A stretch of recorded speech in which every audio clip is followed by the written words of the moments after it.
trucking this morning. I got stuck. It rained hard last night down in North Frontenac, really bad. The landing looked like a pond when I got there. So I Why are you garbly, Tim? What's that? You're all garbly there. So my audio's out again? No, it's okay Sounds now. good. Sounds great to me. Daryl will be unable to join us today. He's very busy shoveling a certain something. No worries.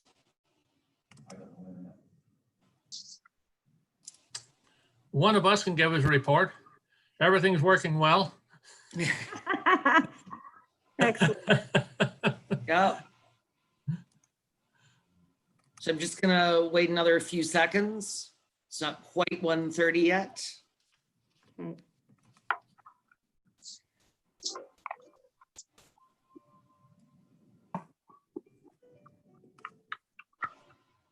All right, so it is 1:30 and I'm gonna call this committee meeting to order.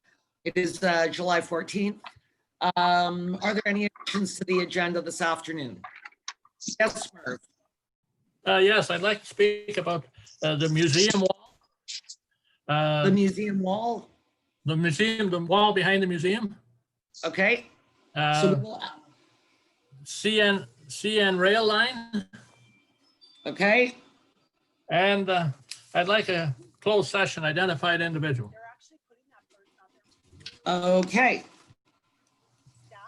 So we have number 6 is the museum wall. Number 7 is the CN rail line. And we do have a closed session for this afternoon, so we will just add another close to that. Okay. Okay. Yeah, and it's Okay. the same. And need to add number 8, draft resolution to expedite federal funds, and I will speak to that later on. Sure, I'm just making notes here. Okay, can I get confirmation of the revised agenda, please? Moved by Brent. All in favor?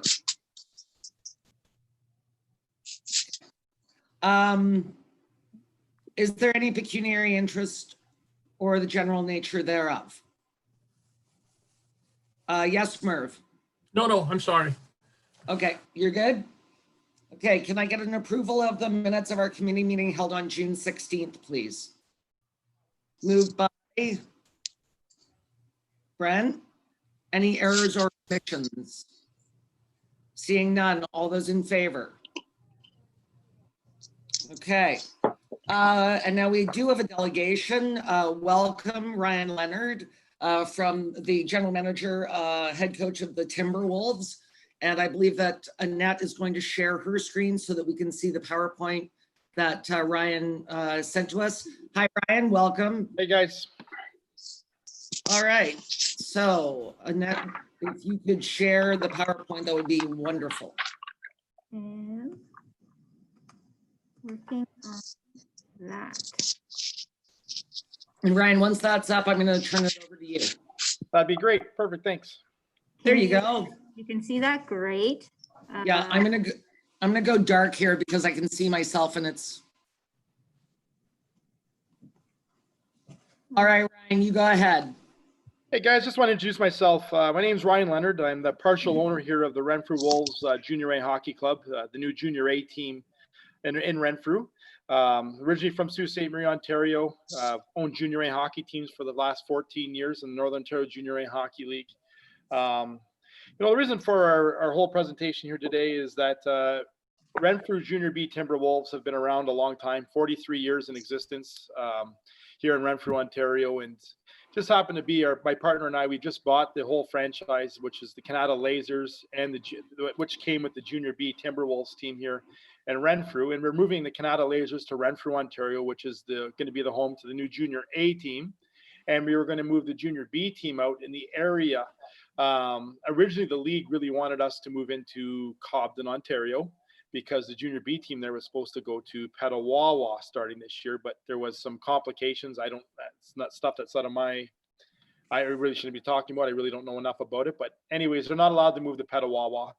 And so at the end of the day, we're looking now to try to find a home for our junior B team, and the league really wanted us to go out to Peckingham and to Almont, Ontario, but we're not interested as an ownership group to be that far away from our program.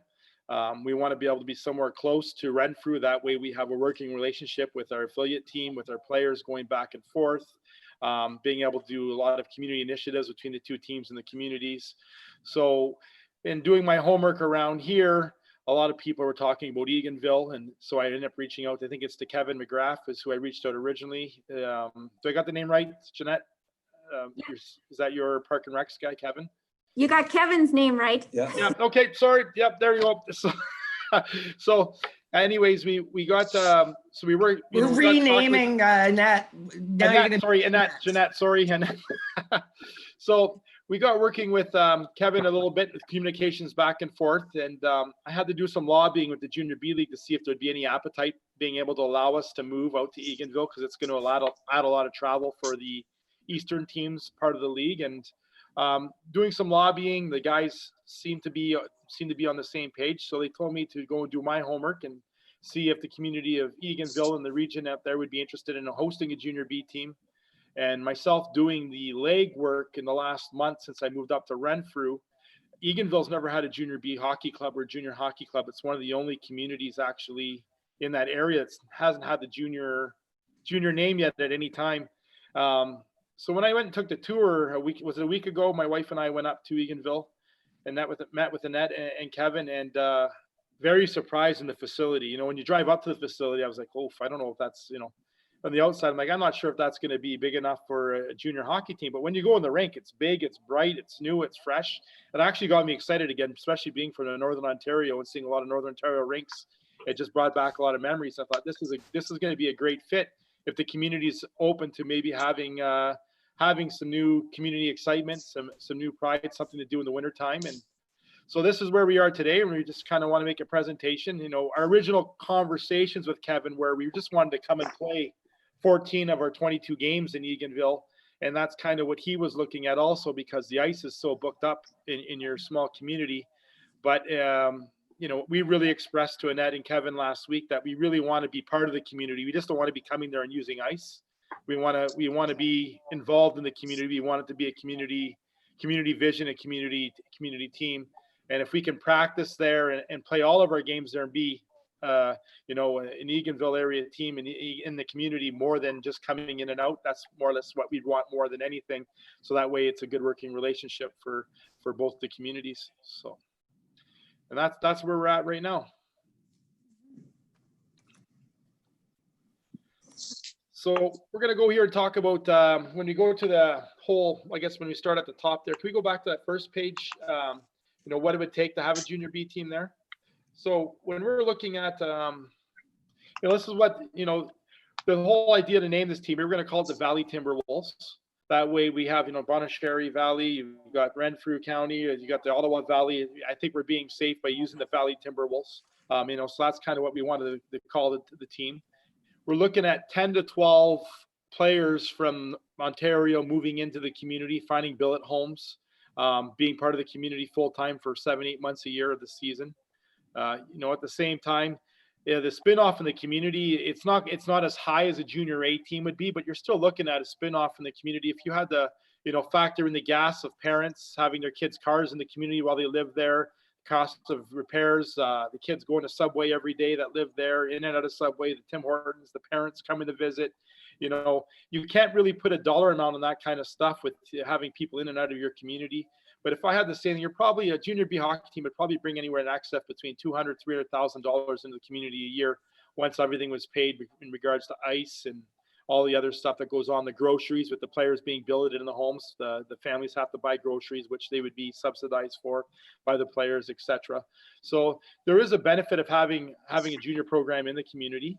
We're looking at, 6 hours of new rentals in your rinks. So, talking with Kevin, Saturday evenings could be available and Sundays at 6 for home games. in his schedule. And then I think it was Tuesdays and Thursdays, and that, if I'm not wrong, that we could probably accommodate practices from 4 to 5:30.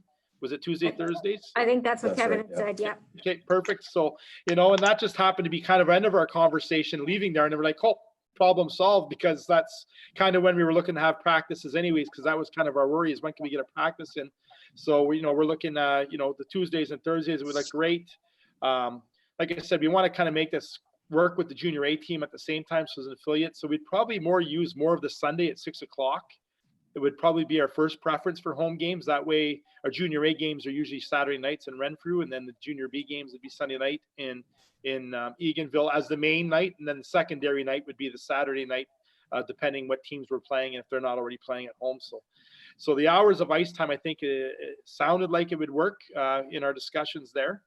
And, the minor hockey has to be pretty big with this kind of program. Like the rep teams that come in and out of there, minor hockey, the 10 or 12 kids are living there, maybe getting on the ice, helping with practices, running skills camps, bringing the hockey schools to the community, doing some community events like running golf tournaments, maybe a slow pitch tournament once things open up a bit and you can do that kind of stuff. Just to bring a lot of new excitement and events to the community is kind of what we've done a lot in the past. And we would continue to do. We would treat this junior B team like we would our junior A program. The way it's being treated would both be treated on the same wavelength. So that would pretty much cover that first slide right there for sure. All right. So an operating budget for a junior B team, you're looking at about 160,000, give or take. This is a pretty safe budget for us right now. Looking at it, sponsorships, what we do for sponsorships, you have 20 players on a team. So you usually sell a sweater sponsor, maybe thinking of a number of around, I know here at the junior A team, we're selling our jersey sponsors at $17.50 a player, which gets you a jersey sponsor, a 4-foot board in the rink with your jersey number on it with the big sponsor name on the back of it. So that's kind of what we're looking at there. Then we're looking at getting two other major sponsors on top of the sweater sponsors. And it sounds like the group of gentlemen, the Gould brothers, sounds like they found two of the major sponsors possibly already up in the area. And then we just have to concentrate on the smaller businesses in the area, buying sweater sponsors and stuff. But we have a group that's willing to work and put that together, maybe. So the sponsor stuff doesn't scare me too much at all. Player fees, that's just standard. The players pay to play hockey. So you'll generate about 80,000 in player fees. 50-50. I'm looking if we can get 150 fans, 125 fans to a games. The $5,000 mark. It's 22 home games. I don't think is unreasonable. Season passes. We're looking at selling about 75 season passes. 30 of those season passes alone will be sold just to parents, probably, of the junior B kids that are in the region. The mom and dad will probably buy them. Plus anybody else in the community. We went low at 75, but then doing some more communication around the area, the golf courses and a couple places in the last couple of weeks, people really think that this would take off in Eganville pretty good, just because it's a hockey community. The whole area is pretty excited. They think you're going to attract people down from, I guess it's Barry's Bay in Wilno. They think people will come down from all those places just to watch something, that kind of entertainment in the region. So I think that the season passes will speak for itself, along with the walk-ins. The walk-ins we're looking at, I put in there, I think it was a $60 or 60 walk-ins a night per game, on a very minimum. And that's what we got that number there at 22 home games. We plan on doing, once the ice goes in, doing a community hockey school over a course of a week, either in the evenings or on a weekend before minor hockey starts up, and having our players and our coaching staff run the hockey school. It's not going to be an intense hockey school where it's geared to all the rep kids. We won't, it seems to be a lot of times the minor hockey kids and house league kids get left out of a lot of initiatives. And, we want to try to concentrate more on that, hammer that more home of the grassroots with the younger kids. So we plan on doing a hockey school in the community. Fundraising, like I went to talk about earlier, looking at possibly doing a golf tournament, doing a slow pitch tournament at some point if they allow us this year. Doing a couple of maybe 3-on-3 hockey tournaments on the PD days when the kids have days off from schools. More or less running like a day camp for the kids when they're not in class. That way the parents aren't looking for, looking for daycare or something. So in the past, what we do is the kids usually pay $50 and they drop off the kids 8 o'clock in the morning and they pick them up at 4 at the arena on their PD days. And we divide them into teams. We like old school, we have put the names in hats and that's your team for the day. And you play 4 hockey games during the day at half an hour each and keep the kids busy. So those are different ways we would fundraise. Player trades, because there's already a junior B team, we have the rights to a lot of players. When you trade them, they're worth money. So we put 5,000 in there. Merchandise, brand new team, selling hoodies to parents, to fans, to locals, ball caps, that kind of stuff, golf shirts. And then your tryouts, your typical tryouts, that would get us to 161, 70. If we hit that number, this team will succeed and it'll be there for a long time because that's a good budget. And there's nothing in here I don't see that's not doable or attainable. I think we kept it pretty safe.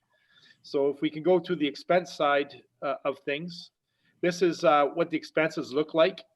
Again, this could be give or take. It could end up being more too. If you're going to have a strong competitive team, it's going to be probably more like 130, 140 once things get going. If you want to buy top end players that come available and whatnot, or give kids breaks on player fees and that kind of stuff. But the EOJHL, it's $17,500 a year just to register your team in the league. That more or less is your insurances, gets you in the league, your website stuff, all that stuff to keep up to date on the CCHL2 and the CCHL Junior Hockey League website boards.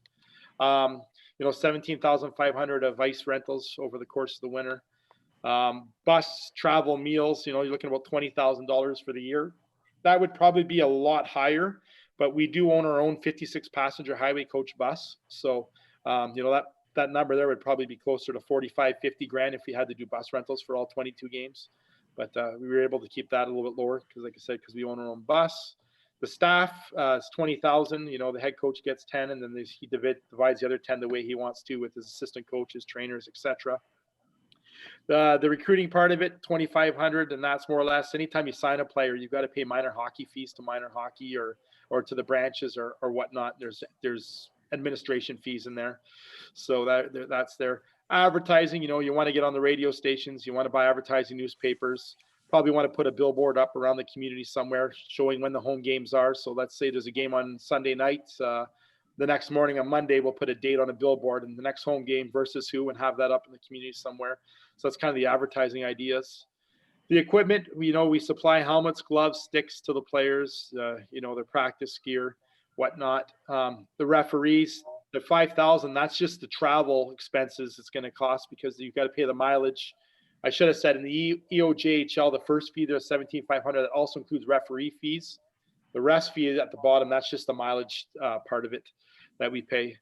Office expenses, you're looking at about $2,500 in that area because you have to have a photocopier. All the game sheets and everything has to be done right after the game. You have 15 minutes after usually to get everything sent to the league, properly signed off and documented. Printing programs, all that kind of fun stuff. Rosters, etc. And then player development fees, $5,000. That's what you would pay to the teams. Like say if you were trading with Whitewater Kings now, you usually have to pay a trade fee to get a player to come, or if a player wants to come back out to the Valley to play because he's no longer in college and he wants to play hockey, then you probably have to pay the Ottawa team a fee to get his release rights. That's what the development fee means. So your total is about 115 in that area to operate, give or take. You're kind of just in that area to operate with the junior B team. So season tickets, we're looking at 22 home games. You're looking at $155 for the year. That'd be able to, in the season ticket idea, that would be able to, you can secure your seat for the year. So we would have some kind of system set in place with, obviously first through your community rec director, Kevin, can we put stickers on an area that says reserved, or, we'll give a season ticket pass punch card to all the season ticket holders saying that's their seat for the year. But they give you priority seating where you want to sit during the games, etc. Perks for different things, probably 10% off merchandise and that kind of stuff for buying a season ticket each year. Then we have the student price $125, and then children 8 and under $85. So, really at the end of the day, if you did your division of 22 home games at $155, you're looking at a $6 night, $6.25 night, whatever it is to go out for an evening, and you're guaranteed you don't have to rush to the rink. You already have your seat. you don't have to worry about getting in line outside the arena in the middle of a snowstorm or whatever. It's cold outside. So it's a pretty good value for the price. We're not going to try to be gate driven. That's not our goal. Our goal is try to do sponsorship and players fees. And if the fans come in, that's great. It's a bonus to everyone. Individual game tickets, the junior A is $12, junior B is $10. It's pretty standard rate across the board for the junior B league, 10, 8, and 5. So that's what you're looking at there. Next thing would be is trying to make sure there's volunteers in the community and whatnot. So that'd be a conversation I guess we all would have, because we very much want your council to be involved, the recreation department to be involved. Do you have a park and rec board there in your community? You don't have one in your community, okay? No. So that would probably No, be, we don't. Okay, so that would probably be more of you'd probably get council to be much involved as possible, or you and that just trying to point us in the right directions to try to. We'd probably form a committee is the plan. I think that's part of that's more or less what this is. We'll have a committee in place, just kind of can help things run smoothly as much as we can while we're there. So I could go next one there. Yeah.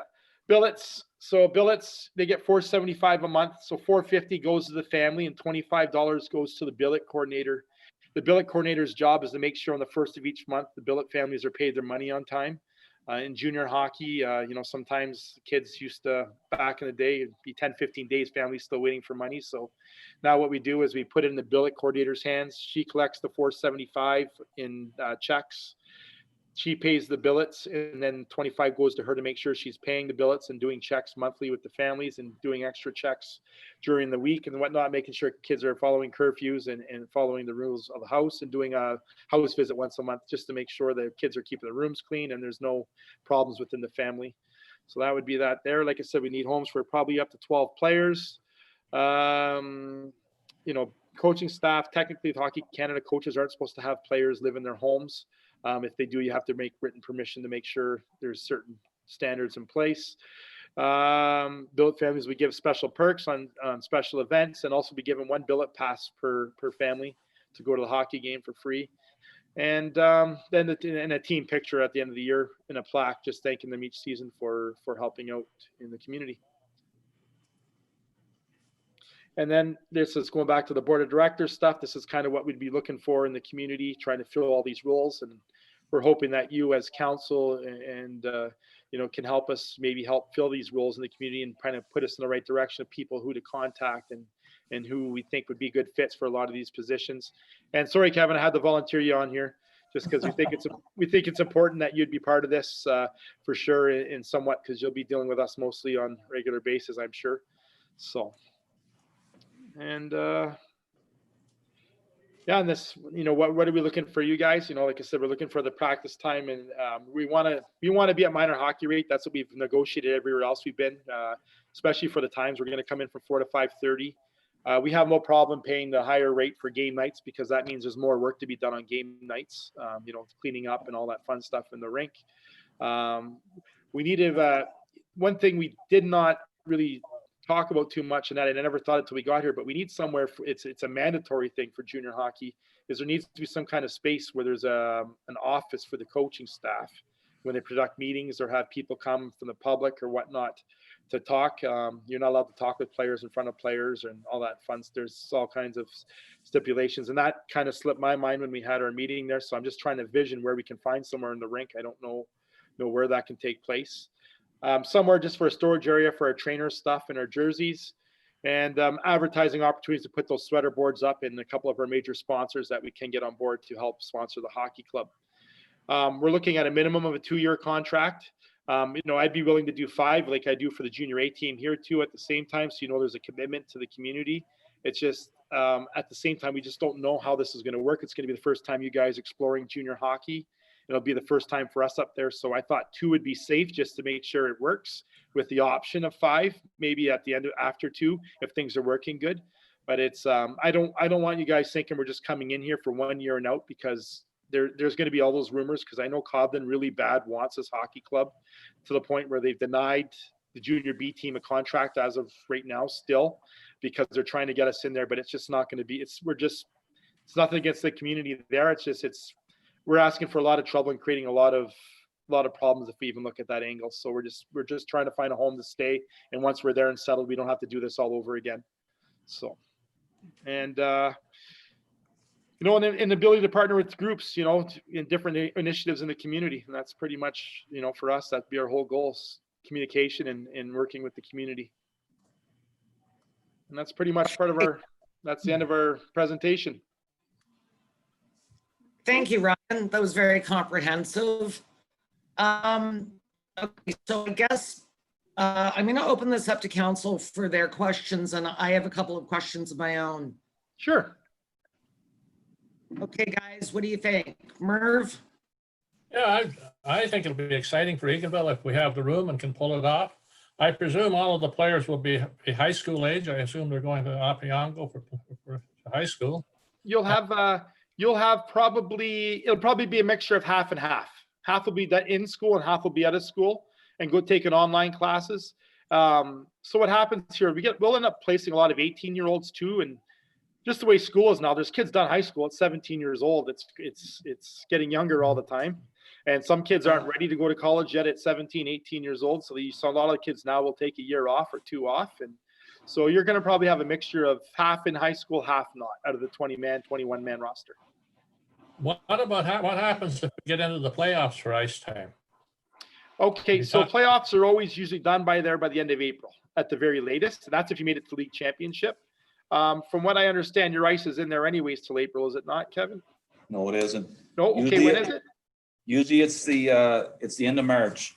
End of March. So end of March, so that makes sense. So that means there's only 1 week left. There's only 2 weeks left after that. And that's if we're in the league championship for playoffs. And if that's the case, at that point, there's lots, you know, if we can't work together to try to let the championship happen in Eganville, then we would probably have to move it over to Renfrew, because at that point, most minor hockey programs and minor hockey is usually done by that time. That's correct. Yeah. So. Yeah.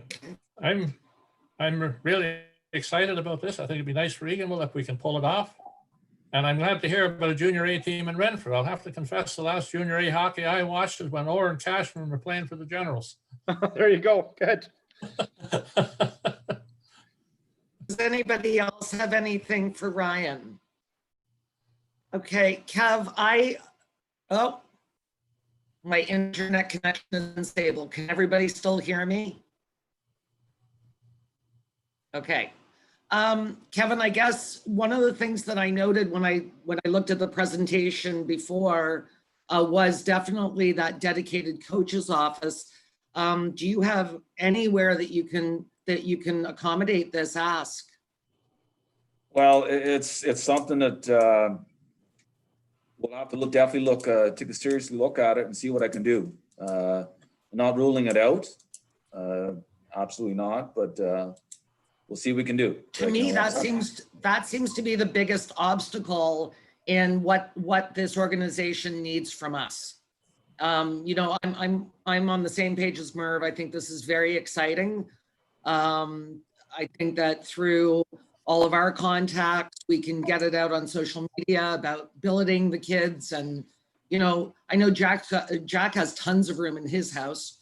He could take all 12 of them, right, Jack?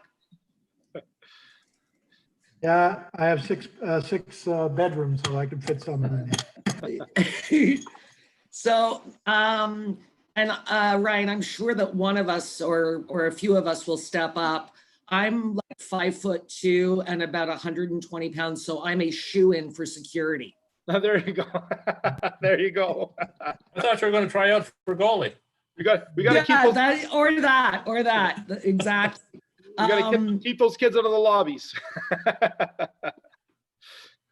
So I'm not sure where to go from here. Annette, do we throw this back to Ryan and Kevin to sort of work out that one sort of important detail?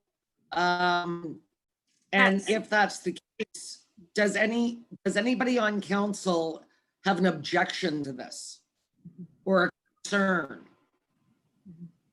And guys, don't be shy to ask hard questions. I'm used to it. So I'm used to it. If there's any hard questions, ask them. It's better to ask than wait. I'm used to asking hard questions. Sometimes people are scared to ask the hard questions, and it's a good time to ask those questions. Like Well, I see Jack and Brent have both unmuted themselves. Jack, did you have something to say? Oh, and now Tim has as well. No, I'm just, I think it's a very positive thing for the town of Higginville. We've been trying to do something with our rink for years. And this would hopefully get people interested in it because it's been sort of a white elephant for us for years. And if we could get people coming out to it and get a good team on the ice, I'm sure it would turn out to be a positive. And there's lots of people in the area that would be willing to support it. Like Ryan was saying, there's people from Barry Bay that would be willing to come down for sure to watch the games. Yeah. I completely agree with you. And I was so excited to hear Ryan say when he went in, it's so bright and clean and new. That was an enormous influx of money from the province, but also on behalf of Bonnechere Valley. So it's nice to hear that those renovations might pay off. Brett, did you have something? Beautiful rink for sure.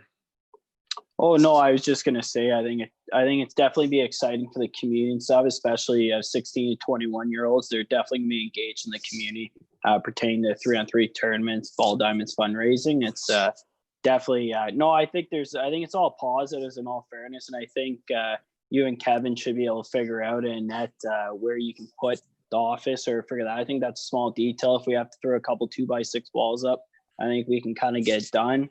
I'd also ask Kevin, maybe Annette, to look at maybe our modernization fund as well, in case just we have to make something more accessible or a couple changes here or there.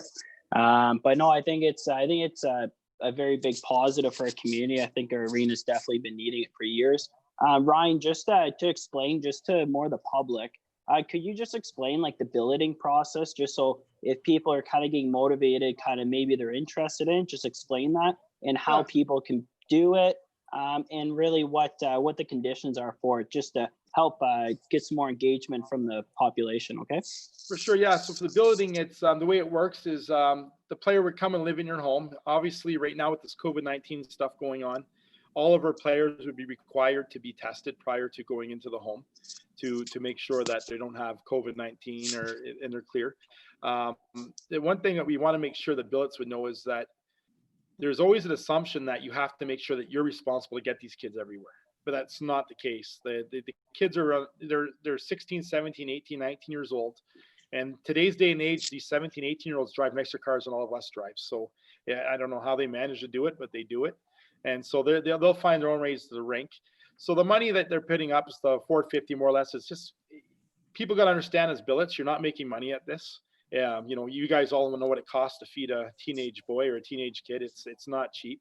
You know, but if you take one kid, you know, you sometimes don't feel too much of a difference. You feel a little bit. Sometimes when you take two kids, in my experience of doing this for years, it actually works a little bit better because you got two kids. It's $800 extra or $900 extra in food. And when you're cooking, it's a little bit easier to cook for two extra kids than it is one, because you're so used to your family feeding what it is. When you add that one, you end up feeling the pinch, but you don't with two. And I don't know if it makes sense to you guys at all how I'm trying to explain this, but dealing with the billets in the past, then when they come back for the second year, they want two, because to them financially it made more sense for them when they're buying their groceries in bulk and making meals that they had the extra player to feed. You're looking at, you know, there's curfews. They have to be in by 11 o'clock during the weeknights. On weekends, that's going to be up to the billet families to work agreement out. Everybody knows 18, 19-year-old kid ain't going to come in 11 o'clock on a Friday, Saturday night if we don't have hockey. You know, but there has to be a mutual respect between the billet family and the player, you know, whatnot. We do have, we want the players to do their own laundry. That's not the responsibility of the billets. And we tell our billets that every year when we have our billet meeting with the players and the parents. But then we get the billets that don't want the players touching their washer and dryers. They're going to break it. They're new. They're this. So there's a good portion of them that always get treated like they're still 10 years old and they're not getting their independence like they can, because people just want to. Ends up being the first month's always the honeymoon. But then after that, sometimes it's hard to get the billets, and the relationship gets so strong between the billet and the billet family that if it's a positive one, it ends up being a long time.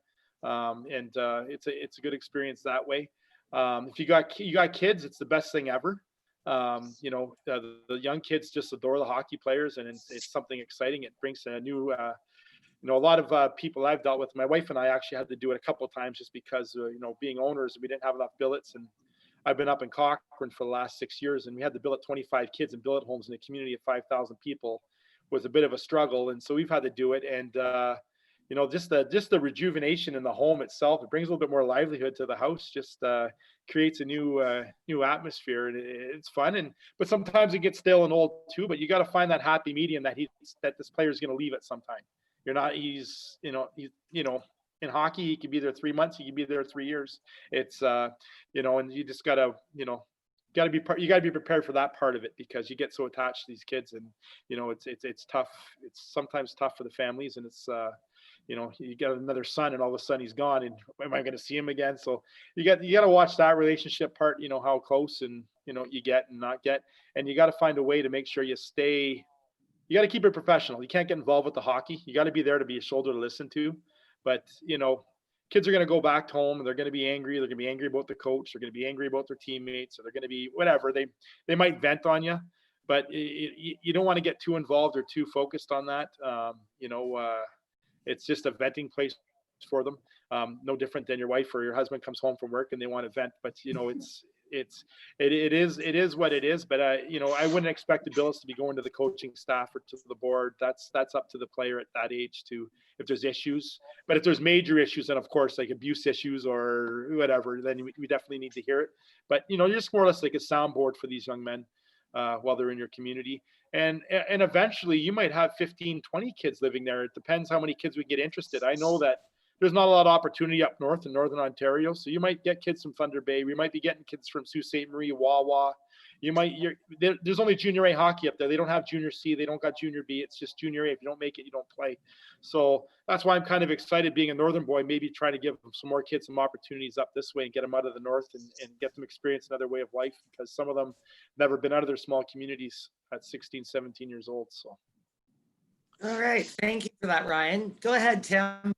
Yeah, I just wanted to say, Ryan, I haven't been into hockey, my life growing up in this area, strangely or not, but anything that can boost a little bit of business in the area, I'm all for, and it only sounds like a good opportunity for our location, because I've drove into places where hockey's been going on. And everything is booming, when the games are going on, the little shops are doing well, the businesses are all thriving from it. And I think it's an opportunity I think our little area needs to take a hold of. No, I look forward to seeing you guys come. Now, I know I did mention, I think, go ahead, Ryan, sorry. I know I did mention too, I know I didn't put it in our proposals here, because I kind of, when Annette asked me to put something together for you guys, what I kind of did is I kind of modified what are, a half version of what the junior A proposal was here, because the junior A is so much more enhanced, because there's so much, I'm getting almost 12, 15 hours a week from the community. And we have the concessions with the junior A team. We have the alcohol license in the building with the junior A team. We have all that stuff. And I didn't want to go to this extent here because, talking with Kevin, he told me how proud you guys are of the little concession you guys got going, and your men's league you guys have going on Friday nights, very, very strong and whatnot. And he spoke highly of that kind of stuff. I did mention, I didn't put in here, but I did mention to Annette and Kevin, about, maybe possibly looking at getting your catering license or your liquor license in the whole building, because most arenas now are actually liquor license covers the whole stands everywhere. Because when you do that, at the same time, you're bringing people out to the community, because you're going to get the people, like say a Saturday night game, how many people are going to want to leave their seat watching the Leaf game, or can go to the rink, at least maybe have a beer or two with their buddies from down the road, or maybe there's another opportunity for guys to have a social night out being in a small community, because there's not a lot of social opportunities in a lot of small places, especially like I'm coming from one being up in Cochrane. And I'll tell you, that's what we did that the last 4 years. And that's what brought a lot of the, the median age people, 30, 40 years old, their kids would come, they'd hang out, they'd sit up there and have a beer, watch the hockey game. The wives would sit and mingle. And that way we don't have everybody stuffed up in a hall and they're not part of the action. Because the whole idea of junior hockey, it's not really about the hockey so much. It's about the entertainment part of it and creating an entertainment atmosphere. Because at the end of the day, Annette might not be a hockey fan, but she likes to socialize, but her husband's a hockey fan. So yeah, I'll go because, Sally is going to be there and we can talk and hang out and, we can discuss stuff and, communicate while the husbands watch hockey and the kids run and play and that kind of stuff. So you want to create some kind of an atmosphere. So I would really like to explore that and maybe partner with the town and getting a liquor license in there. That way we both can benefit and get more people out. And the more people that come out, the more community pride and the more community excitement that goes on. And it can't just be about having a hockey team, because that kind of hockey stuff and that kind of business in the hockey world, that's long gone. You have to create more atmosphere into the hockey entertainment business than just the hockey game itself these days, by having special games in the stands during intermissions and, trivias and all that kind of stuff. So we want to create some excitement. So that's something I definitely want to. That's not a deal breaker by any means. Same with this office. It's not a deal breaker, but it's a requirement by the leagues. But it's something that I'd love to work on, something if we were able to come to an agreement, looking at something to do with the arena, because Hockey Canada does have insurance that helps cover that kind of stuff, or insurance for the alcohol in the arena. So they actually cover up to $5 million liability, from what I understand. So. Okay, we've been going here for about 40 minutes. Go ahead, Merv. Just a quick question. Have you been up to the Eagle's Nest in the arena? It's I nice, have. and it overlooks the whole rink. Yeah, I have not been. And the reason why I mentioned this, Merv, is that when you have 35, 40 people up inside a closed-in space, it's not really part of the hockey game. It's, the kids are there playing in your community. They want to see the people supporting them. And they're not being supported when they're looking up at the back end of a wall behind a window and glass and not hearing noise or an atmosphere, right? So I'm just looking at the both sides of the players are there wanting support, wanting excitement, and just kind of creating excitement. If you have everybody, let's say you have 100 people in the rink and 50 are upstairs in the Eagles Nest and the kids are running around the stands, who's watching the kids? And that's kind of the whole idea around that is, trying to keep the atmosphere in the arena a bit. So it's loud, it's noisy, it's fun to be around. Okay, Ryan, so it sounds to me like council is on board for this.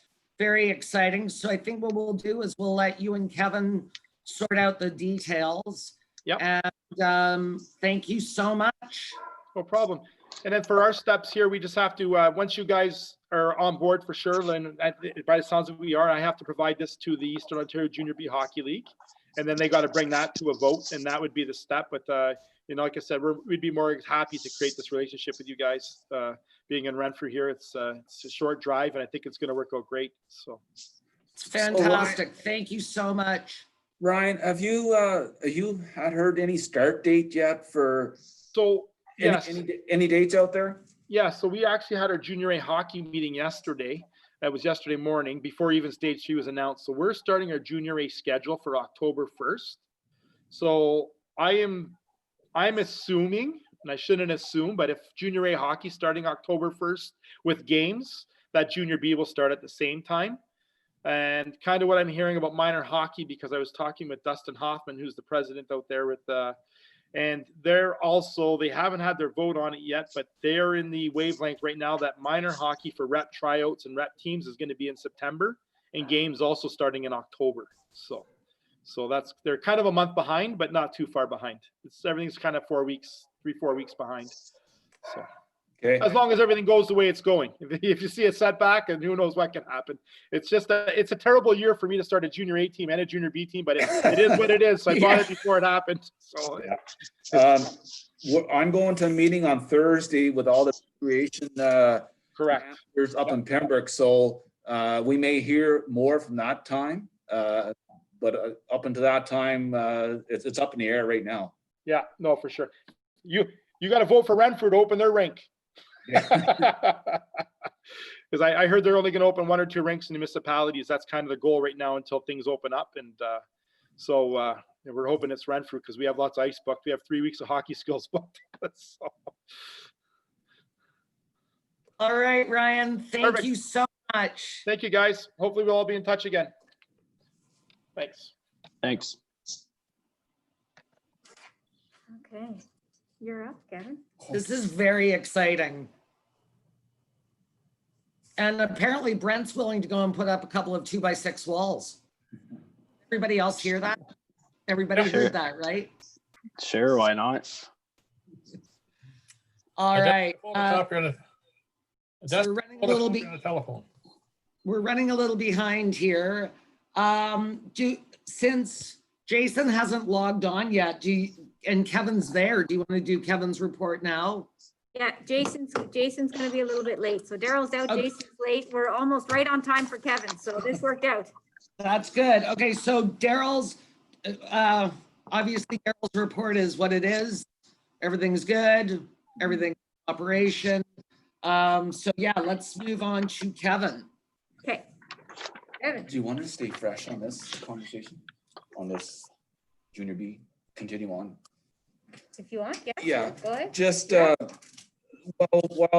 we're still, everybody's fresh in their mind on the, on this junior B, there's lots of legwork to be done here on this. We want to make sure that when we have all our T's dotted and I's crossed and everything, and this is gonna be a big commitment for everybody. So I'm gonna reach out to a few people in the valley that's have been down this road before. So I want to make sure that we're in the right direction.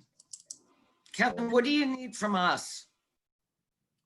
Right now, not a great deal, just some guidance. When I see of a few blocks or whatever, I'm not sure, I'm gonna lean on support from guidance, say, okay, what do you think? Or Okay, so basically what you're saying is you want a commitment from council that we won't say yes to this and then go, it's up to you, Kev.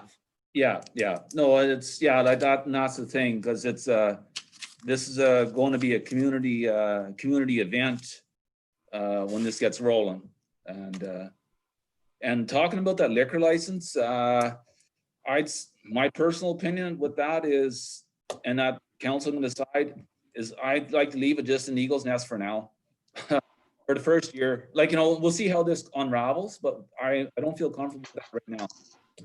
Okay, well, we can have that conversation at a later time. Yeah. Yes, Merv, go ahead.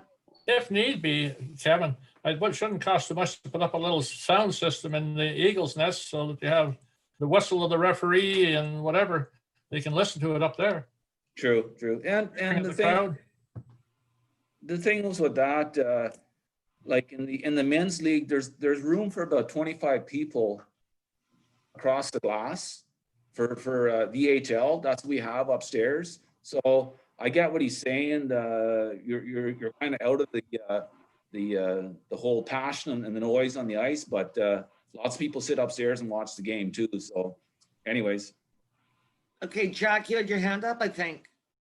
Yeah, I was just trying to, like, Ryan was not more concerned, like you've just finished off there, Kevin. Ryan's more concerned about the kids being supported. So that's why I was looking to get the people around the ice instead of having them all move upstairs, out of sight, out of mind for the kids, right? Right.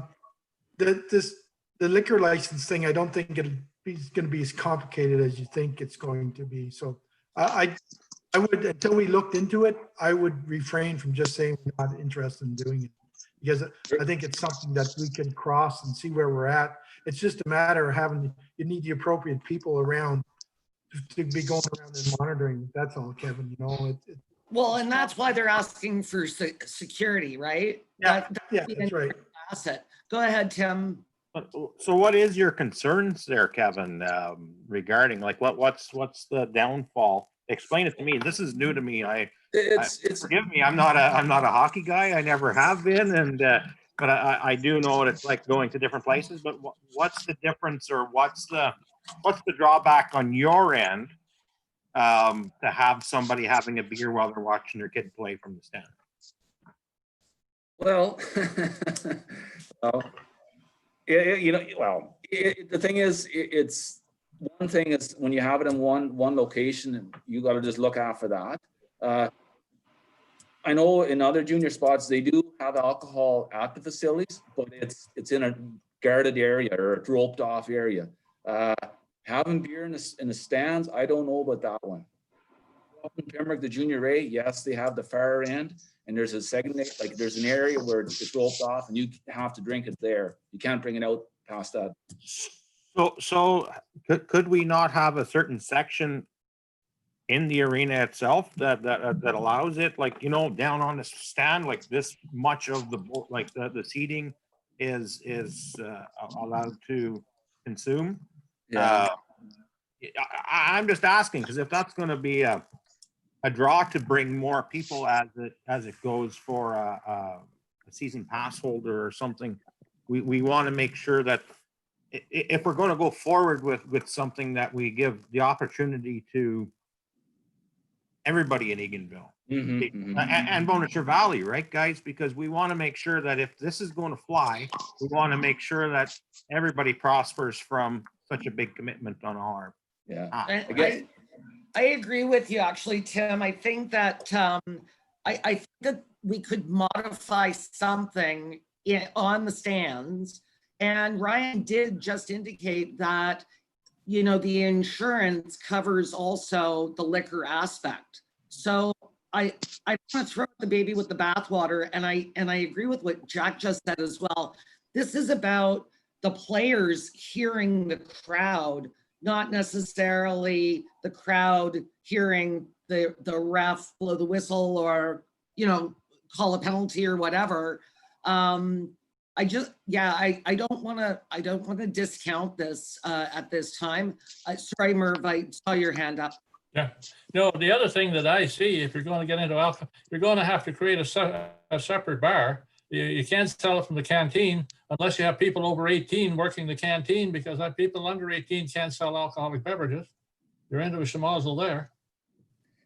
Anyways, maybe we just wait and see. Like this. I say wait and see. Wait and see what goes on. That was just my feeling on it. It's not Yes, Jack. Just what I would do, Kevin, if I was you, I'd touch base with your liquor license board and see what they entail, so you have a better understanding what's going on, you know, so that you're not blindsided and you know what's involved. And if you wanted to say you wanted to your liquor license upstairs and you want to look at providing liquor around the stands in the arena, find out what they entail, what it entails, what they're looking at, how much square footage you have, and how many people you have to monitor. They'll have all those rules. It's pretty straightforward. Right. And we you could need always to know that. Yeah, And I don't think you can serve if you're underage either in the canteen room. I really don't. But you could. You have to be a certain. And as far as serving down there, you could just be serving beer down there or whatever you want to do. You don't have to have a full bar, right? Just put something in there. There's lots of ways you can work around this. So until you get all the facts, I wouldn't get too excited about it. Yeah, no, you're right.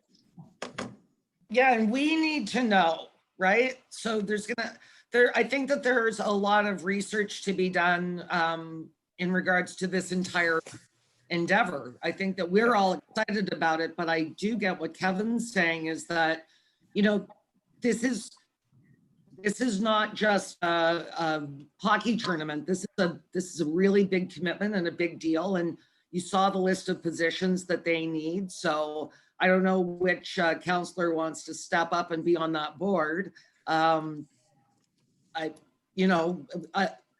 Things that I know that Tim really wants it because he's such a hockey guy.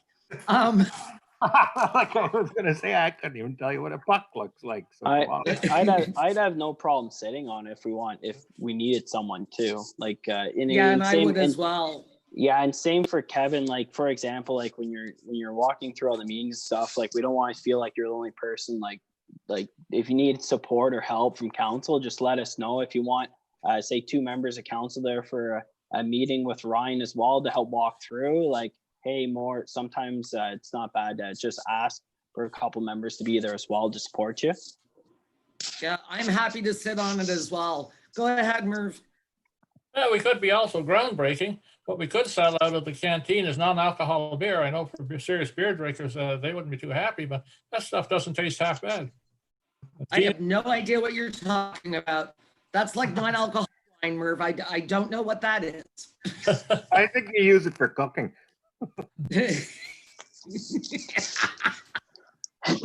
All right. So we've got Kevin's report. Kevin, was there anything else that you wanted to discuss? Or did anybody have any questions from Kevin's report? Things are Things pretty clear on the things township. are moving forward. Friday, we get to open our facility up to 50 people. I had one inquiry, a Heidemann Sawmill, so I'm gonna contact them. They're looking for first aid training, so light now, so as long as they keep their social distancing and wear their masks, they're able to use the facility. So that's good. We got the facility open. That's most important. See, there's an opportunity also with the Timberwolves. We could have, Eganville Timberwolves masks made. That's right. Sorry, Jack, did you have your hand up? No, just on Friday too, Kevin, so all the playgrounds will be open then too? Is that No. when they're opening? No, not yet? No, not yet. Well, they can't, Nope. They're on the list. Yeah. they're on the list that they can't open the playgrounds. Yep. This was, But they want to send the kids to school. yep. But Annette and I had this conversation yesterday. Really? The Okay. news from the Ontario government was as clear as mud. I guess not the tourist booth, beach house. We painting the walls and the floors. So on those hot days, the summer students come in early. Once it got too hot, we went inside and they're all painted up. So it's in good shape now. So our golf tournament, Friday, August 14th. Derek and I are finishing off the details. We'll get posters out this week. Couple questions for council. Merv, are you still want to look after the whole at the four-wheeler? Yes. Jen, are you still, we get the golf ball at you again?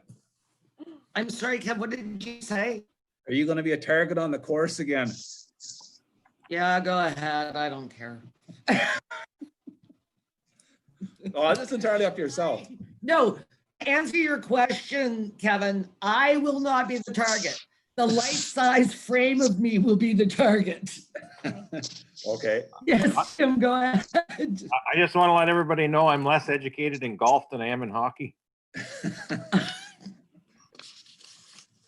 Hey, you know what? The real golfer on our team of council is Jack. We have a ringer. Are you a par golfer, Jack? I used to be, but with my hip, I don't even know if I can swing clubs, so.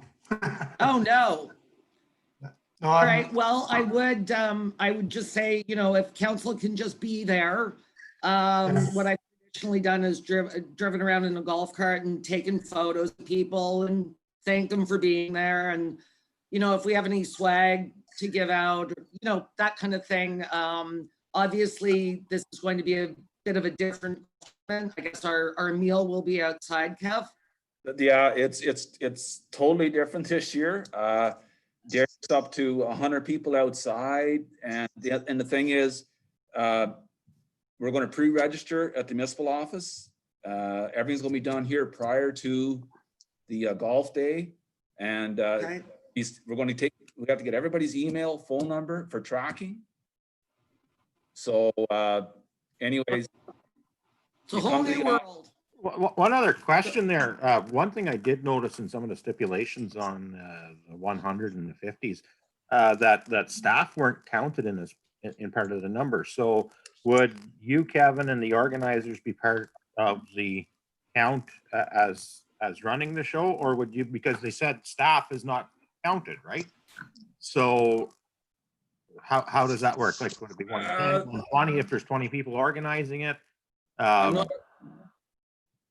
not 100% sure on that, Tim, but I know one thing with the liquor license, staff bar attendants are counted as a number in the hall. Oh, I don't know how that works the other way. Again, it's clear as mud, guys. Clear as mud. Yeah. You know what? To Tim's point, I heard something about that as well. I think what they meant is the staff at Whitetail wouldn't be included.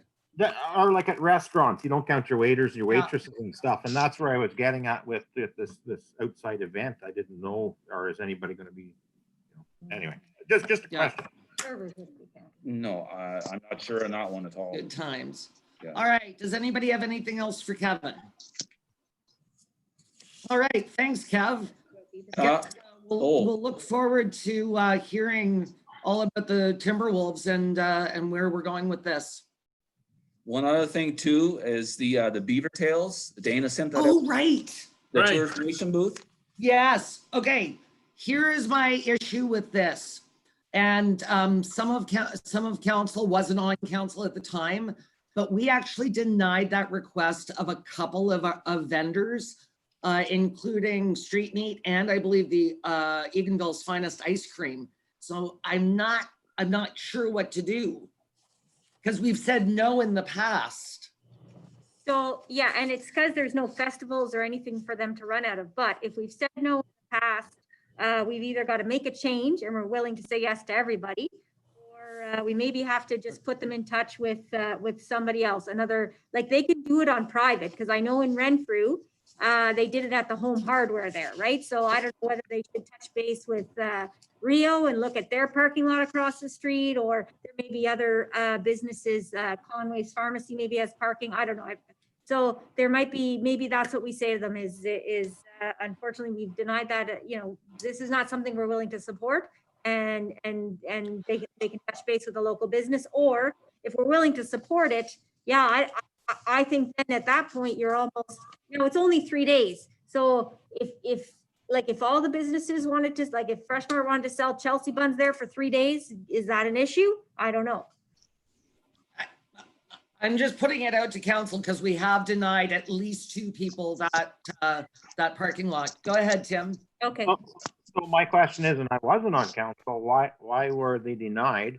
And in these changing times and things that are going on ahead, I think it's crucial that we look into opportunities for people to bring more in the area again, right? It's is there a way to answer my first question of why was the denial? I'm trying to put on my 9 years ago. Let me get back to you on that. Hang on. Go ahead, Merv. I'll think about it. I was going to say, first of all, with this operation, nobody else is selling beaver tails in Eganville. Secondly, would they need a transient trader's permit if they're on private property or wherever they are in Eganville? Those are good questions. I'm sure they do. There was something. If they're selling fish and chips, other restaurants do that. Or if they're selling hamburgers, other restaurants do, but nobody sells beaver tails. That's true. Listen, I'm open. As far as I'm concerned, I think this would be great, but we have denied people in the past. So I just want to make that clear. There was something about insurance. There was something about hydro. I don't know. Jack, do you remember?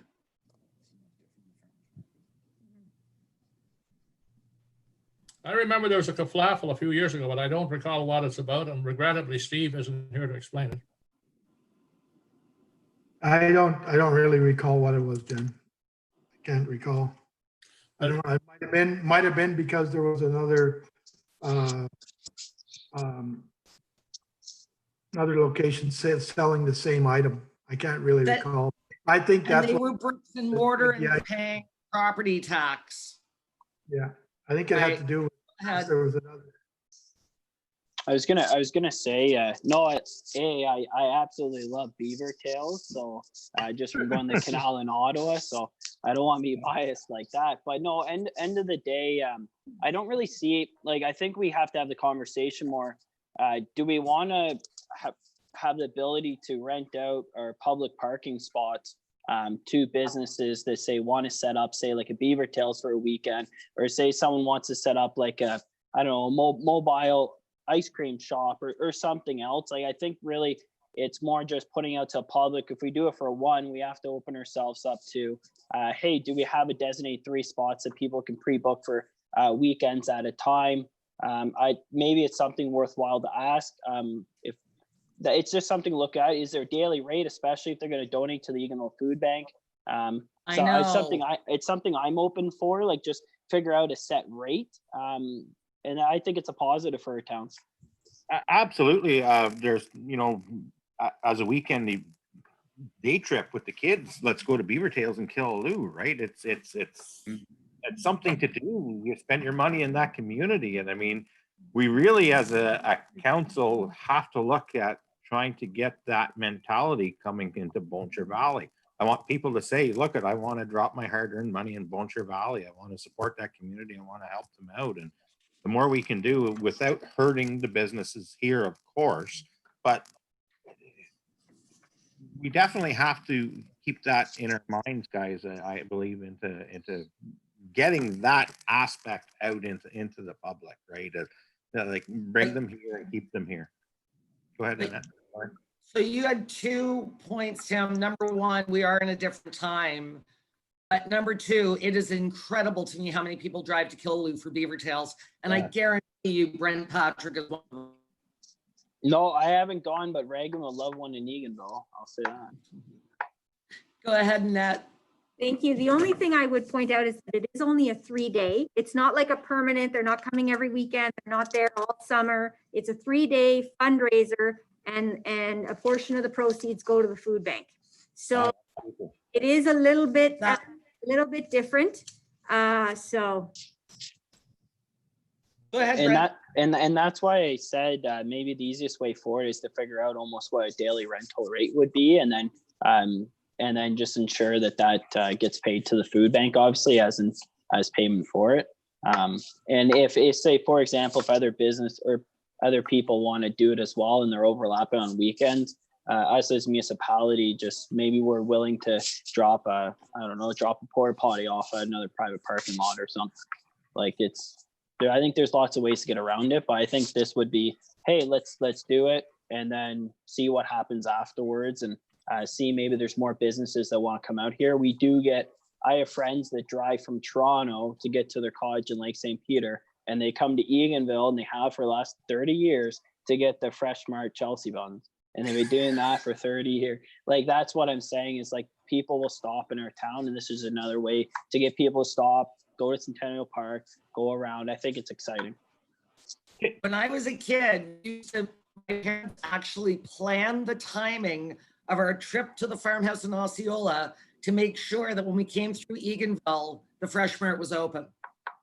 So, go ahead, Tim. I see Merv's got his hand up too. Oh, There. Oh, sorry. I just got a comment. The only problem with this group is they want electricity, which means they have to almost be at the tourist booth. Yeah. But Go ahead, Tim. one other thing to keep into consideration too, when we have multiple brick and mortar and stuff back, and I don't know which one had told me, and maybe it was even at council, but it made a lot of sense, was when we had multiple jewelry stores in Eganville. We had I won't mention any names, but there was a few different jewelry stores at the time, and the people would come because they had a selection to go to, and it was a benefit to both places at the time because people had a choice when they came. And sometimes, the monopoly isn't a good thing because, and I'll use these, one likes Burger King, one likes McDonald's, but because you have the two in the same town, the people are coming for the restaurants regardless, right? So that's something we have to keep in the back of our mind too, that we're not hurting necessarily people that are selling the same commodity in the area because people are coming for a choice. And I think that's a good draw to the community. The more choice, the more options you give them, the better it is. Like I say, the jewelry stores noticed it was worse when the one closed because the people that had talked to them said, look, if I didn't see something at your store, I'd go to theirs or vice versa. But we knew we had lots of choice when we came here. And I think that's something we have to keep in our mind too. Okay, so it sounds to me like council is going to grant this request. Am I correct? Yes. Yes. Jack?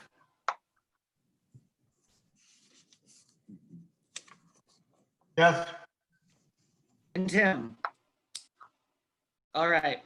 So sorry, guys. I just wanted to give you the background that we had said no before because it happened twice, but I did read with interest that this is a fundraiser for our food bank, and I'm sure at this time the food bank would really appreciate it.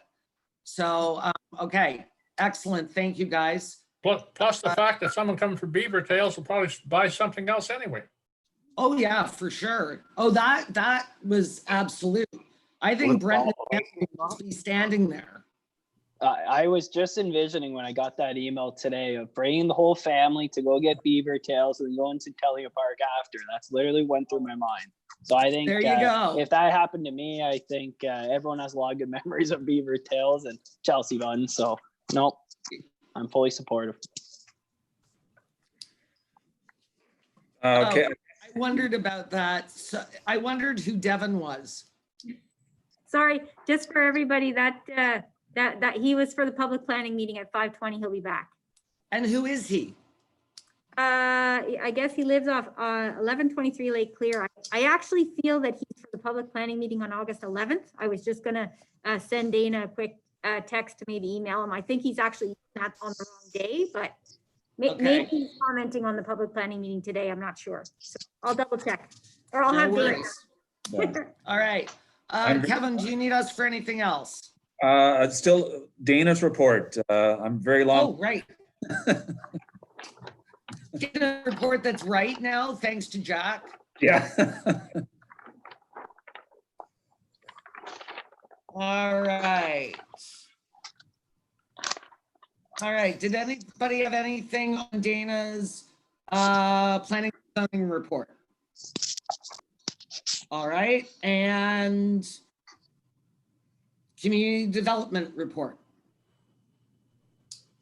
One thing is, we went up, Dana's submitted, and we went up and took pictures of the for the renovations at Curling Club, and we submitted. So we're just sort of wait and see what goes on, but sent pictures away, just showing the kitchen and the inaccessibility coming into the facility. So we'll see what goes on with that.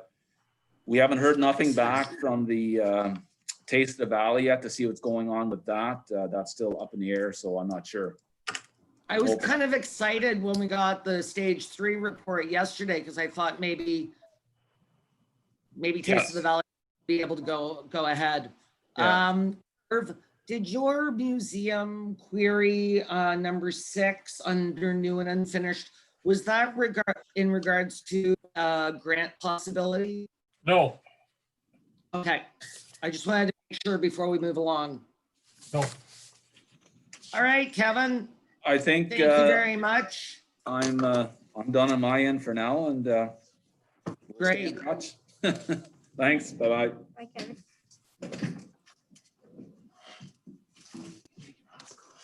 Does anybody need a break? Yeah. We're all good? All right, I see Jason and the chief are on, so we'll go Jason. Welcome. Jason, are you there?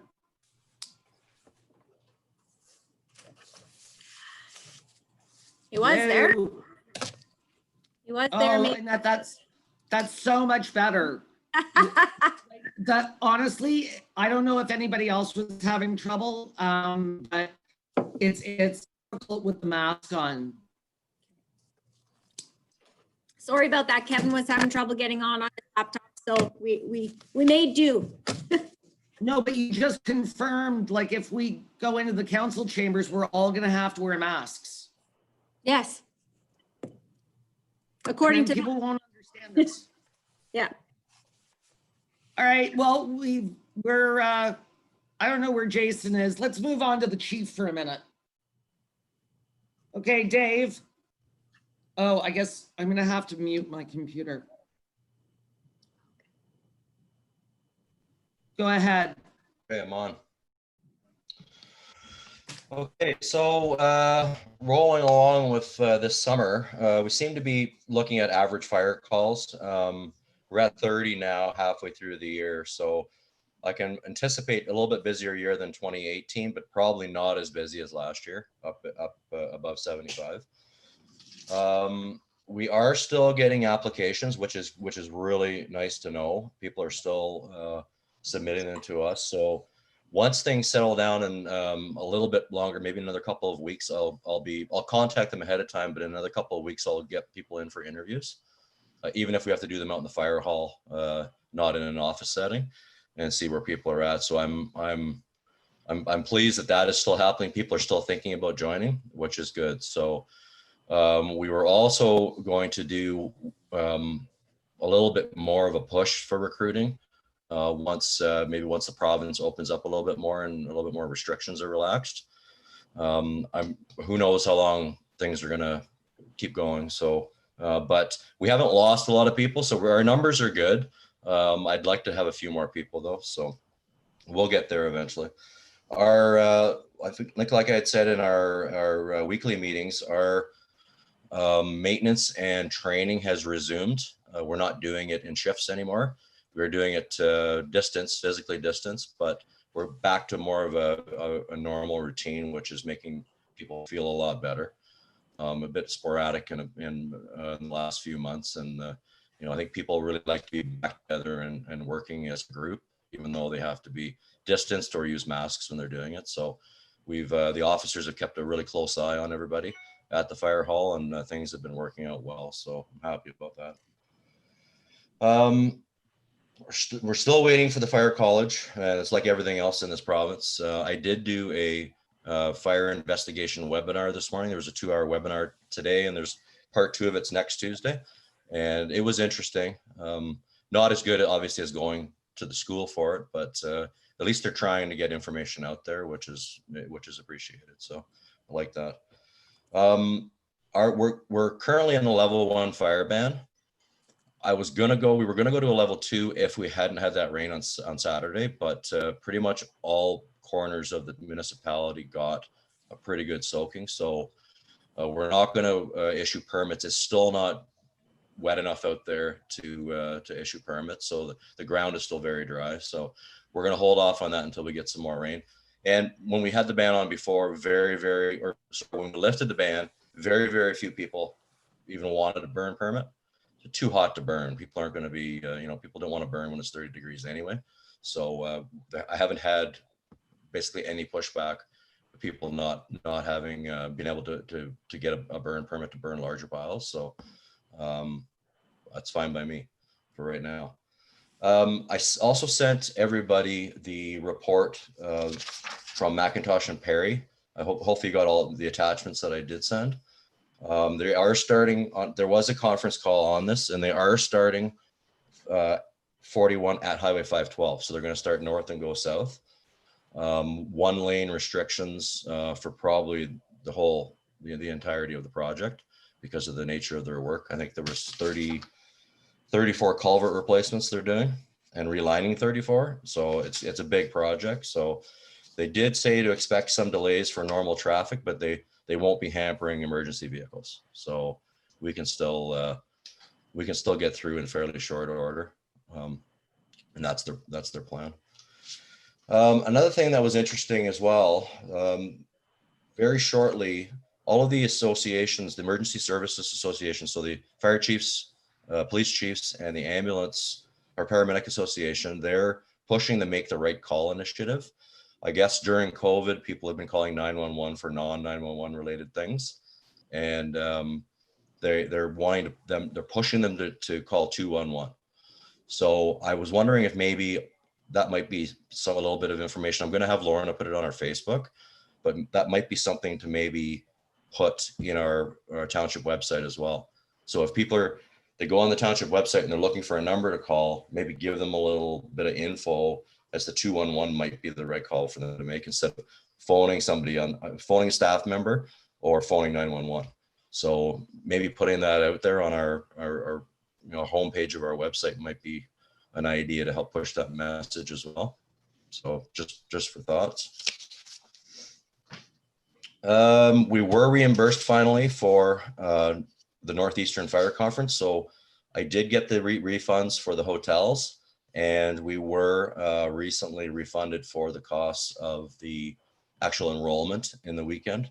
weekend's activities, which was good. So I think we got about $1,700 back from that, which is I'm happy they went that way instead of giving us they wanted us a credit for next year, and most people push back on that, wanted the money back because a lot can happen in a year, so people wanted the money back. So we have been getting shipments from Solicitor General, PPE stuff. We've had hand sanitizer, masks, gloves, that kind of stuff.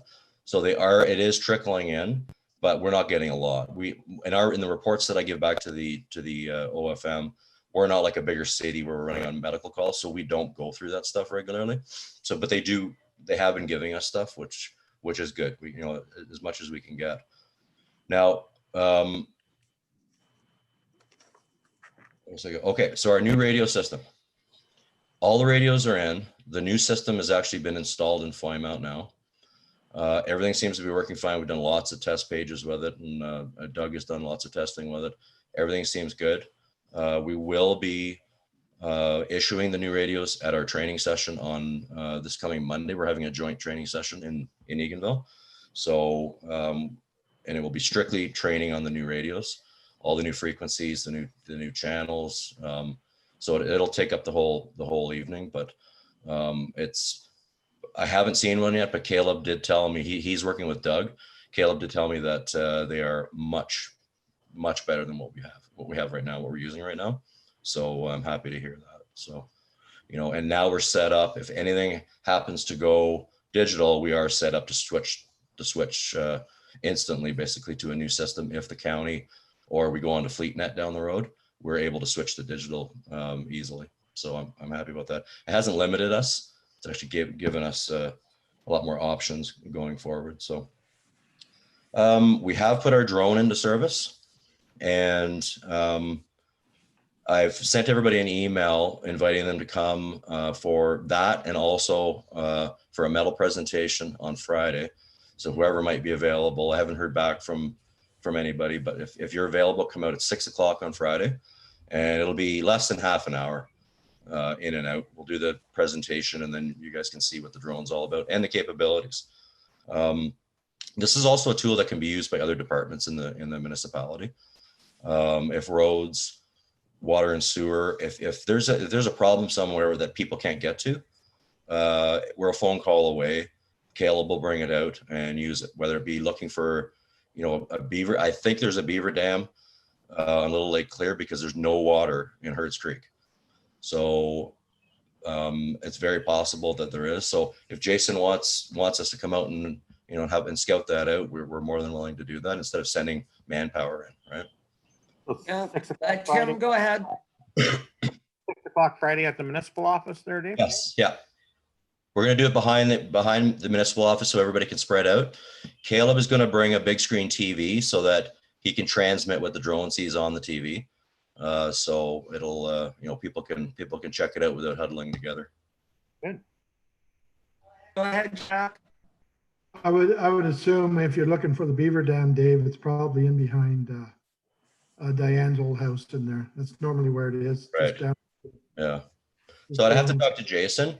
Every time I see that creek when there's no water in it, we know the beavers have dammed it up, right? So that's something that we have no problem helping and locating that kind of stuff if he needs that. But I just thought I'd put it out, and I haven't talked to him yet about it. But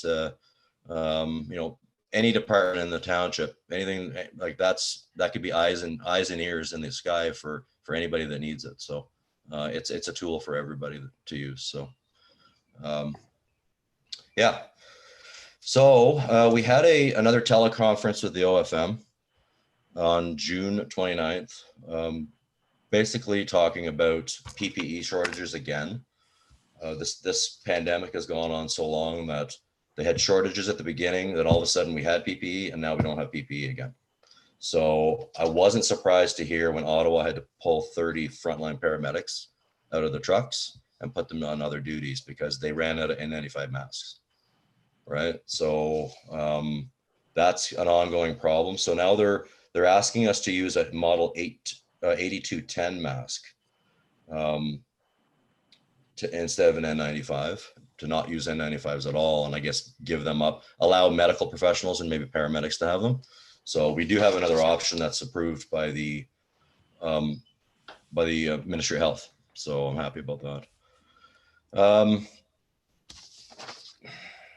Another thing that I wanted to talk about as well, and we had an officer meeting, and we were wondering about the appetite with council with regards to fire access routes in this township and fire lanes. Right now we don't have any fire lanes, and we don't have a designated fire access routes. So we have cottage roads that are private that are congested with vehicles, and we may not be able to access cottages, homes, and whatnot. I was wondering if what I could do is do a report for council regarding it and the legislation around it, and the FPPA gives council tools to be able to designate private roads as fire access routes, and it might be something to consider, because I know we have had problems on some of the Lake Clear roads with people parking and launching their boats and then parking their vehicles up and down both sides of a 1-lane road, right? So if that's something that you'd be interested in exploring, I can definitely bring something to the next council. That would be great if you could put something together for us. Yeah, it's tough, when we're dealing with a lot of small roads and we're dealing with a small town where we don't have a lot of place to put apparatus. So it would be nice to maybe have a bylaw with designating fire routes in some places. I know it's going to take up some parking maybe in some instances, but it might be something to look at. But I'll come to council the next meeting with some suggestions anyway, and see what you think. Other than that, I think that's about all I have. Go ahead, Merv. Dave, are you also looking at fire routes into crown land and bush areas? I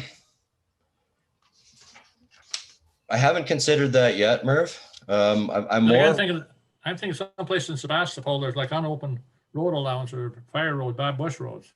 Yeah, we have been in on some. There's not a lot of crown land here, or crown, that the M&R would be dealing with, or we'd be dealing with the M&R. There is some on McGrath Road, but it's off of the main road. We didn't have to travel on a bush road to get to the fire. It was, it's accessed by a municipal road. But I can certainly look and see if there are roads that are small. But my concern mainly is the cottages, and trying to get down some of these cottage roads. Obviously, this year isn't as bad. There's not as many tourists, but that's the cottage roads are the ones that I'd be more concerned about.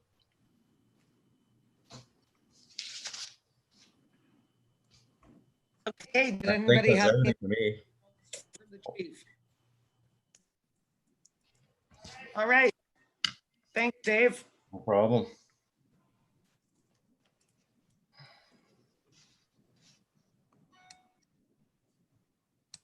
All right. Did we get Jason back? Jason is coming back at 3:00 or thereabouts, because I think we wanted him and Mark in on part of the closed session. So I don't know if you want me to go ahead with the admin before Mark gets here and I have to then put a mask on. Yeah. Okay. Okay. So, where is my start? So administratively, the financial reports were in your packages. The office has reopened. Again, we're marriage license, building and planning inquiries, commissioning. We're still looking for appointments for doing those, with masks being mandatory as of today. Even though we do have the plexiglass, we're not wearing them in our office when we're by ourselves, but we are wearing them when we approach the public. The survey is out for public participation for the operational review. We've got amazing results. We've surpassed all of the other municipalities that Wayfinders have done in participation, and I do have some people have come in to pick them up here at the office and drop them back off here at the office who don't have computers. So that messaging is definitely getting out there, and it is open till the end of the month. Again, in your packages, you'll see we did a review of, and Steve and I did do this last month, a review of all the HR policies, which included the new code of conduct, which really was done back in March, but then as you know, things happened.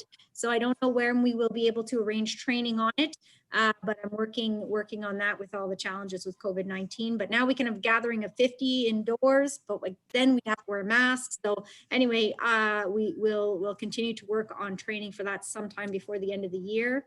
As well, I'm sure you're all aware there was a lot of news reports. Maybe it's sort of not as recent as it used to be, but there were some rallies here in town as well with some diversity and equality issues that were going on in the news. And so one of the policies that were added was an equality and diversity policy. Just to sort of show the township support for those types of initiatives. And some of the outdated policies, such as mandatory retirement when you reach a certain age, things like that, were removed. So anyway, if there's no further changes, if you haven't had time to go, I did try to do it so they were striked out, so you could see where the changes happened, so you didn't have to read all of that big package. But if you have any other comments that you'd like to make for the August 11th meeting, please get in touch with me, because I'm hoping to bring them forward, the changes forward to be passed by bylaw. So that really was the big portion there. And just to report a little bit on bylaw, because we are looking for a municipal services officer to provide those services. Tammy has stepped up to assist us with animal control. Erica's taken over as she's the alternate CEMC. And, you know, between the CBO, myself, administration, things like that, we're looking after bylaw and health and safety concerns, as well as all the department heads. So we are working together to do that. Now, we did receive a notice that provincial offenses, you know, they're advising everybody that the courts are suspended until September 14th, 2020. Doesn't mean we're not still actioning items, just mean that there's a few different options for people, as you can see in my report. And you know, those will have to move forward in September. You have the chief building officials, the monthly statistics. Mark, I believe, is going to be joining us here shortly. And Kevin already went through Dana's report. So that was really it for administrative, but I know I have a couple of other, I have two additional reports. One on the zoning bylaw, possible amendments for RVs, and one on the CIP. So, but I won't move on to those unless if you don't have questions on the admin report. Does anybody have anything for Annette? Yes, Jack, go ahead. Just a quick question that on that survey, how many roughly have you been given out? Because I've given out at least probably in the neighborhood of 80 hard copies people have asked me for. I think we've given out well over 50, Jack. It could be 80, but okay. we're well over 50 people have come in. I've given out 80 myself, right? I printed out and given out. So you should probably be seeing those coming back in. I basically told them that as long as they seal the envelope and bring it back into you, and then as long as they personally bring it back in, then you guys do whatever you want. I don't know how, or however you're forwarding them on to the guy to get. Yeah, that's right. Because we would like them to be anonymous. We want people to feel they can say what they want to say, and nobody's going to know what they said. But we'd like it to see them bring them in personally, so we don't have people bringing in 50 copies. But what I've said is, look, if you can't make it in here, give us a call. Give us a call, and we'll discuss how you're going to get them back to us. But we have had dropped off, and that's great that they're getting out there. Great. And as far as I've been asked, but as far as I've been telling them, if there's two people in the household, like husband and wife, they can each do their own survey. It doesn't have to be done per household. Yeah, because that is difference of opinions. I said, just you guys each do your own survey, seal it, and take it in, and that's just the way it is. Make sure they're sealed in different envelopes. That's it. So. That's the messaging exactly. Yep, perfect. Thank you. Go ahead, Tim. I just want to know any kind of measures put forward to stop people from doing it multiple times, multiple devices, and multiple copies. So you can only do it once per device. So yes, I understand that I, as a person, might have a laptop, an iPad, and a phone. So maybe I could do it 3 times. But we're not going to get people doing it 25, 30 times unless they have access to 25, 30 devices, which I mean, I don't know how that happens. And that's why we're asking people to bring it into themselves so we can see that they're a separate person, or to call us and arrange to have them here, because we are trying to keep track as best we can. So, because I know some people some people only have the one laptop at home and the husband and wife couldn't fill it out. They could only. That's right. So they were frustrated. I said, well, then have the other person fill it out by paper. Or if you had a phone, the other one could use the phone, but some people don't have that. So. Go ahead, Brent. Oh, nothing. But where I was gonna go was that the only hard thing, I guess, with the survey, because of the devices, like for example, I have 8 devices. I could hypothetically fill it out 8 times, right? So really, it's more on how we've dealt as council previously. Like for example, we had the LCPO survey, which we more discredit as council because more individuals from more than one household, you can fill out multiple times. So really it's more putting us in a predicament that if we have, say, multiple devices, multiple people filling out, then we have to reconsider the survey that they put out as well. And that's because that's the only, I've just been kind of mulling it over. And so one of the questions I had was that with the physical surveys that we give out, is there a way to separate those results from the other one, just because we know those ones are individual? And that, or is it for the benefit of the township to send out more individualized copies so we know they're only coming from one source? Well, so then I think you're going to get into the occasion is if somebody dropped off a survey here to me, I'm assuming they're contacting us for a paper copy because they don't have a device. But of course, as you said, if you have 8 devices in your household, which I think is excessive for most people, but I know you have different businesses, so that's fine. But like if you filled it out 8 times on 8 different devices in your home, I guess you could also request a paper copy, because how would I know, right? You could ask a paper copy for yourself and your wife and you could each bring one in. But I do think, I don't think there is a way to separate them in the survey, but I will speak to the consultants about it. However, I do think that the amount of responses that we're getting, it would not skew it to any large, like even if you did 10 copies, let's say you and your household did 10 copies, I don't feel we'd get that skew. I know we've had concern too of people, what if people from outside the township are filling it out? I don't know, people have more time on their hands than me. They're concerned in the township they don't even live in. But yes, you have to take it when you read it, you have to take it for what it is. It's a collection of information. We've done the best we can to protect it from getting skewed like that. I don't think, because you can only fill it out once per device, I think that's helping. And the paper copies, having them delivered personally, I think that's assisting. But it's not a perfect system. But because of the large amount of participation, like I have to say, we did one in a previous township where I worked, and like we got 100 responses, and that's all we got. And the decision, the decision was made. The survey did also support the decision council was going to make, but what would have happened if it didn't? Because it really only represented 100 people out of 3,000. So I think if we get 500 or whatever responses, that's great. But we could just as easily have put it out there and got 100 responses, and then are you going to base a decision on that when it does? It's not even part of the population. It's like when people don't come out to vote.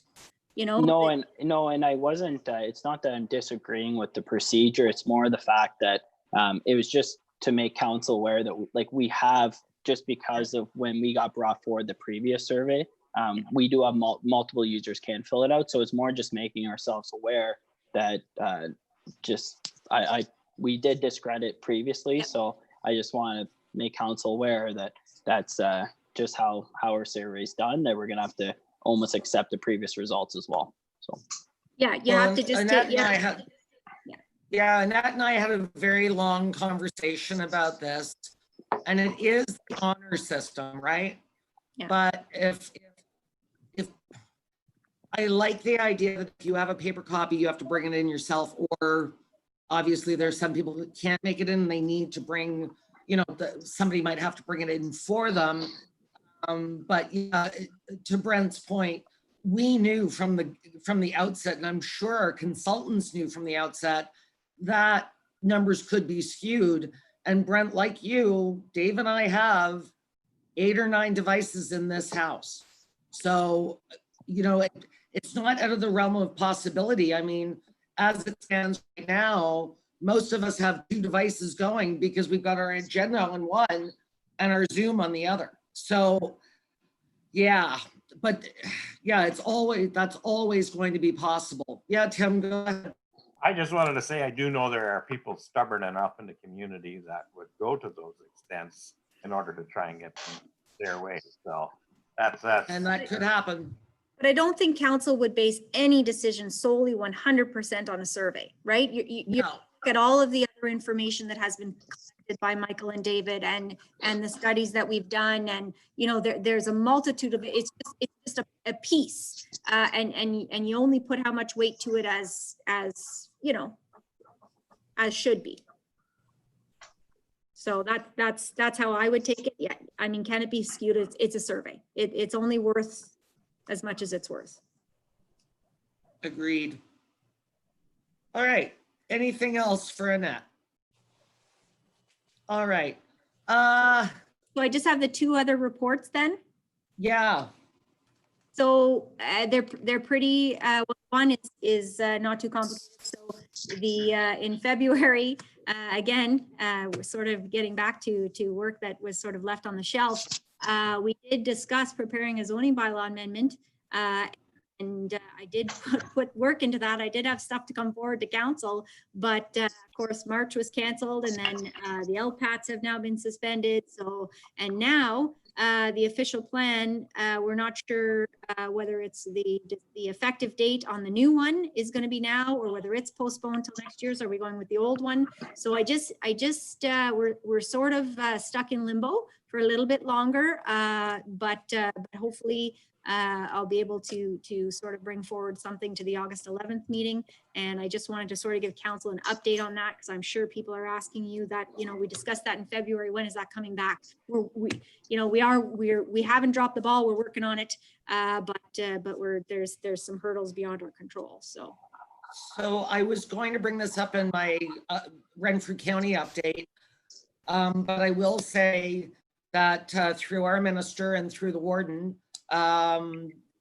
our official plan, the ask for exemption, I sent everybody out the link to the Ontario website. I'm not exactly sure how many days it has to sit on that.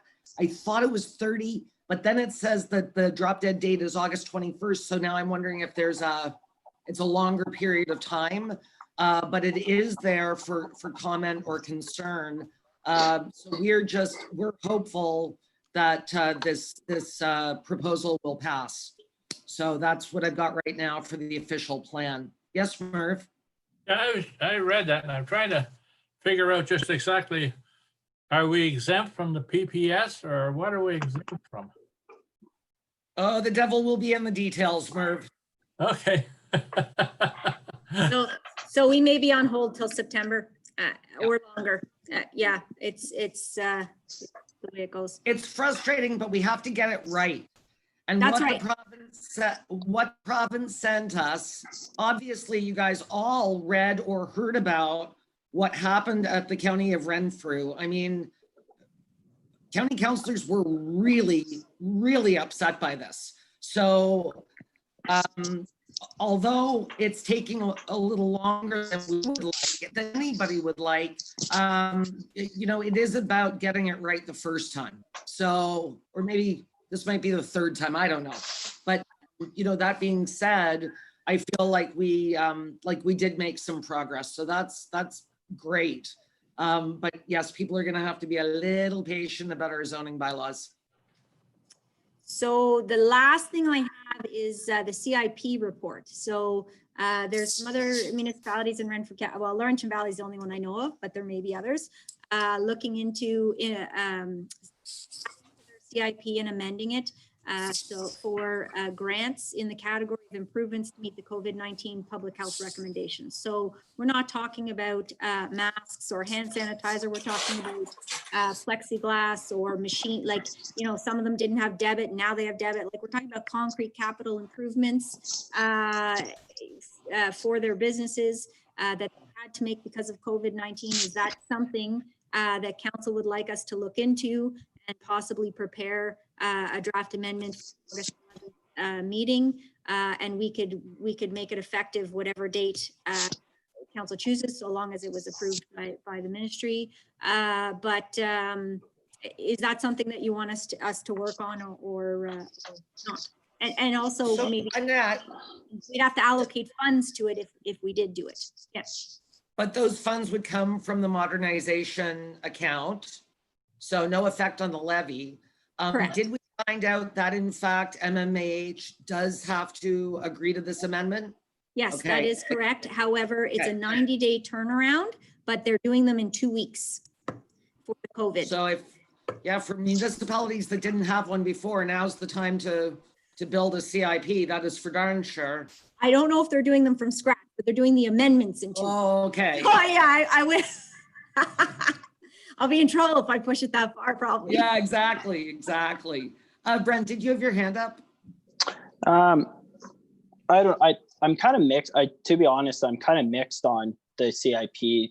I'm supportive of the businesses, but I think that we can take an alternative approach for it. And the reason I am is, like, as I said, I was reviewing the previous CIP fund, and we've already paid out the funds, but we're still waiting on 4 of the 9 businesses that we've given money to actually like finish what we gave them money to do. So that's kind of one of the aspects I saw. I kind of looked at it as a way to support the businesses.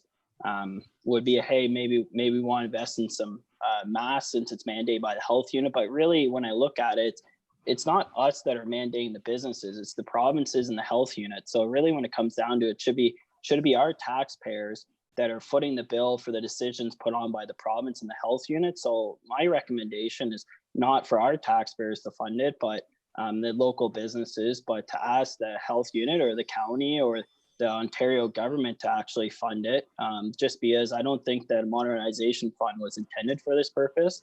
And I am hesitant just because of how the previous fund worked out. And I think I just don't think it's the proper time to do it. But I would be supportive if we wanted to have purchase more PPE and offer that to the businesses as to support them and guests and stuff. But as it stands right now, not for like infrastructure improvements and pertaining to the CPIP that was presented. But I would support a motion, Annette, and council to ask the province and ask maybe the county or the health unit to provide us money. I just don't think that was the intended purpose for the modernization fund. So Brent kind of stole my there. I was going to say I want to wait and see what happens in our neighboring municipality with this. I don't even know if MMAH will allow it, to be honest with you. I think at this time, let's be very clear. The mandatory wearing of masks was not brought in by the province of Ontario. This was from the Renfrew County Health Unit. So it wasn't even the county of Renfrew. It was the Renfrew County and District Health Unit. So I'm loath to even go that far, Brent. Tim, go ahead. Just to clarify, Jen, what I've been being asked lately. So since these people at the health unit are able to enact or bring forward laws that we have to adhere to, when does that get rescinded? That's the question or how can that get rescinded? And why is it that is done without proper debate, like say at the county council level? And how come, I've been asked this, and is there anyone here can give me these answers? And how is it that one person can have such authority over such a big? Okay, so thank you for that very thoughtful question. You are not asking anything that I haven't asked. Okay. We were given no heads up. I did not know about this until everybody else knew about it. Again, there was no consultation with the County of Renfrew. We do have some members of County Council that sit on the Board of Health, but the rest of us were not engaged in this. And, you know, the question I've been given is, well, who's enforcing it? Well, if you have questions or concerns about this, I would ask that you phone the health unit at 613-732-3629 or 1-800-267-1097. Since we did not bring this in, I don't have the answers I need to answer those questions. I have been directing everybody to the health unit, and I urge you to do the same.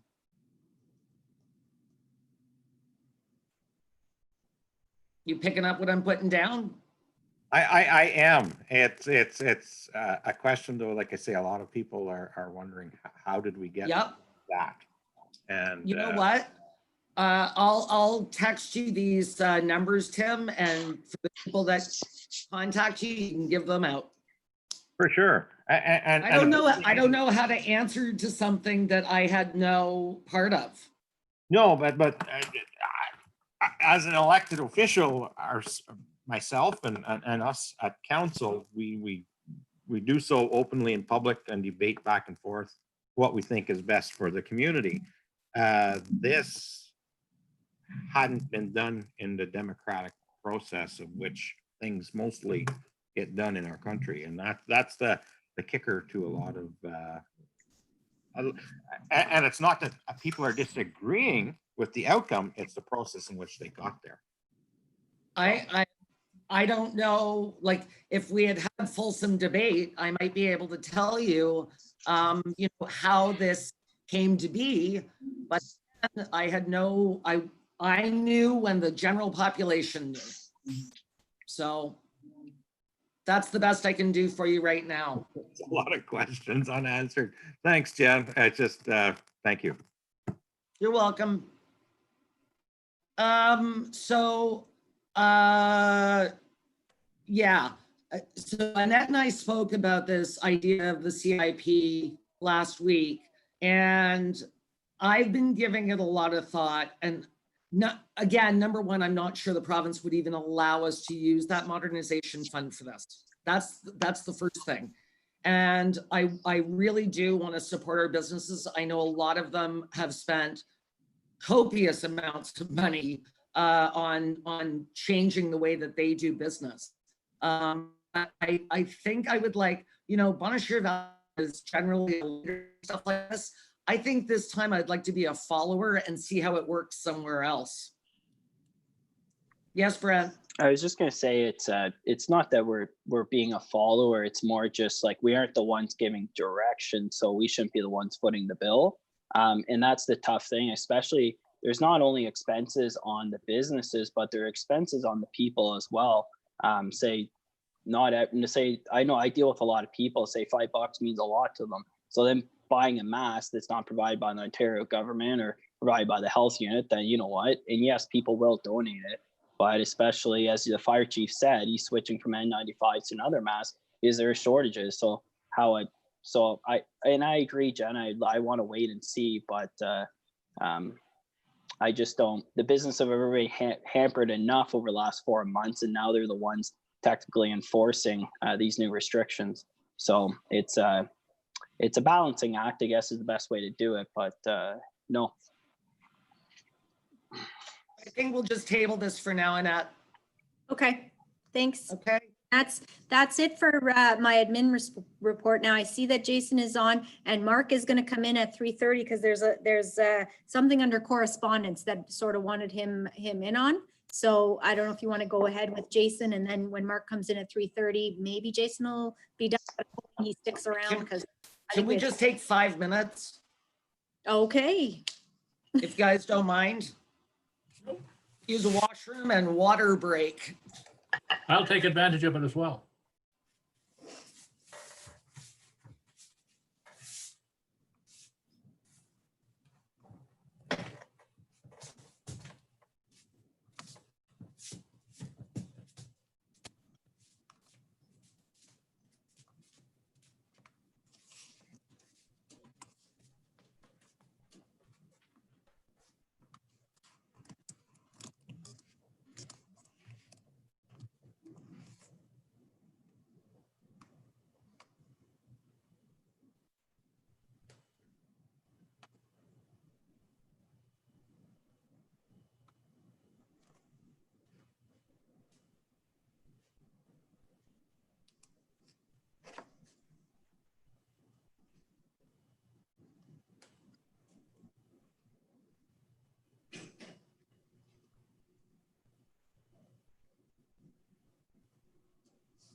Okay, bud, okay.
Alrighty then. Hey, Jay. Hello, how are you all? Not bad. How are you doing? Walker. Good, good. All right. Rubbing Thanks his for the eyes. break, everyone. Sorry about that, Jason.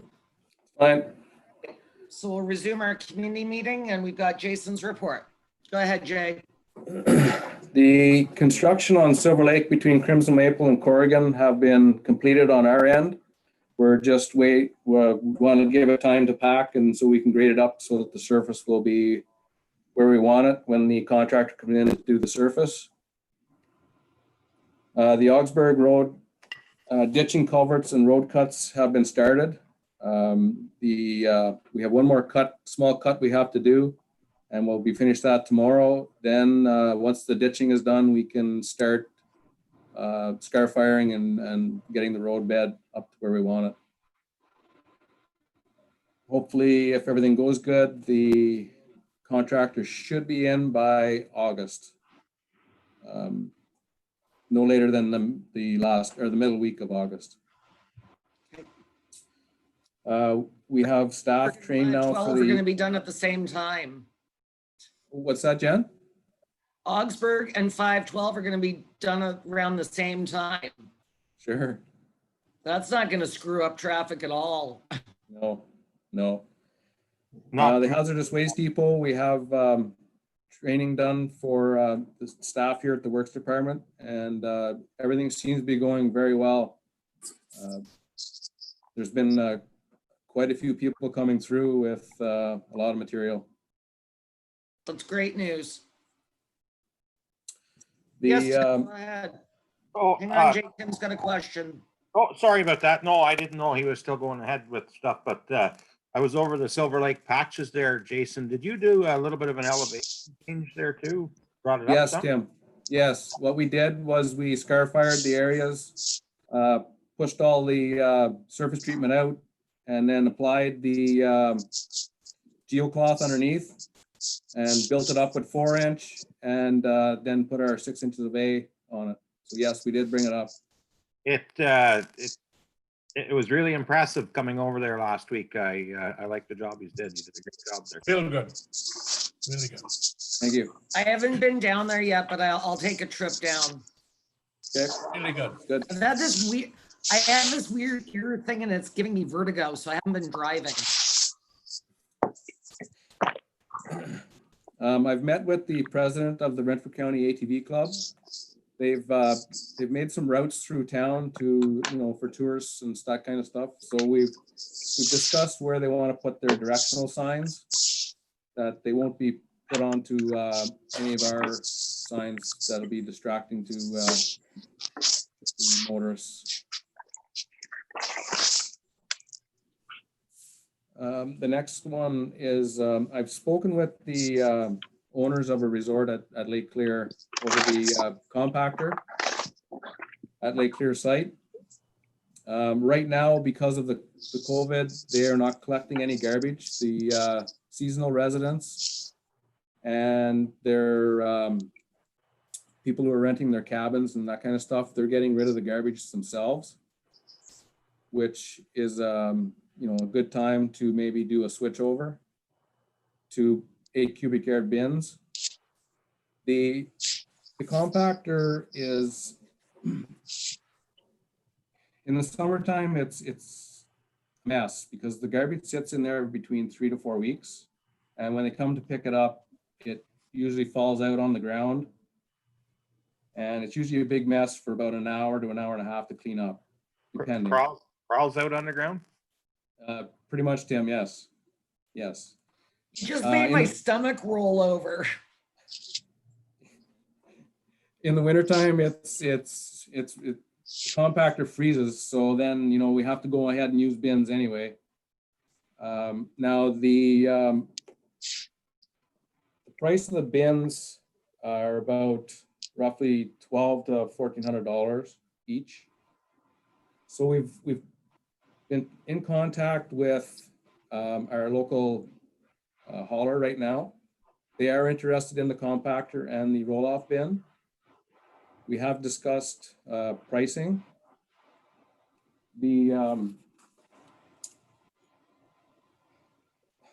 So the current value of the compactor is between $85,000 and $13,500. To replace the bins, they're, like I said, between $1,200 and $1,400 plus delivery in that price. So they're willing to offer $7,000 plus. So that $7,000 would be just the bins, and there would be an additional $4,000 for future invoices. So we do a swap at no extra cost to the township. Does anybody have any questions about that? Yeah, go ahead, Merv. And then Now, I with see, this, getting rid of that compactor and having had a special way of picking it up, would that save us money going to bins so one contractor can pick up everything at every waste site? That's right, Merv. That would save a pot of money. Because right now, you know, in the summertime, they're picking up every 3 weeks at a quite substantial price of about roughly $415 every 3 weeks. And now in the wintertime, that price has increased quite significantly because a lot of times they have trouble getting the bin back in because of the ice or the frozen snow, and it makes it quite difficult. So then the price goes up quite a bit more. So yes, it would save quite a bit of money, because instead of us having to cover a 40-yard cubic bin every 3 weeks, you know, we're only going to be covering an extra maybe, 24 yards or less. And then everything will be uniform. That's right. Everything will be Yes. uniform. Yes. okay, Jack, go ahead. Yeah, Jason, if we can get rid of this compactor, by all means. I know the only reason we had it there was for the resort. That's why they wanted it. So I'm fully in favor of that. I'm just trying to understand a little bit clarification on, so we're looking, your report says 6 bins, but you're talking about 8 bins now? Or what are you talking No. about? What, It would be six 8 cubic yard bins, Jack.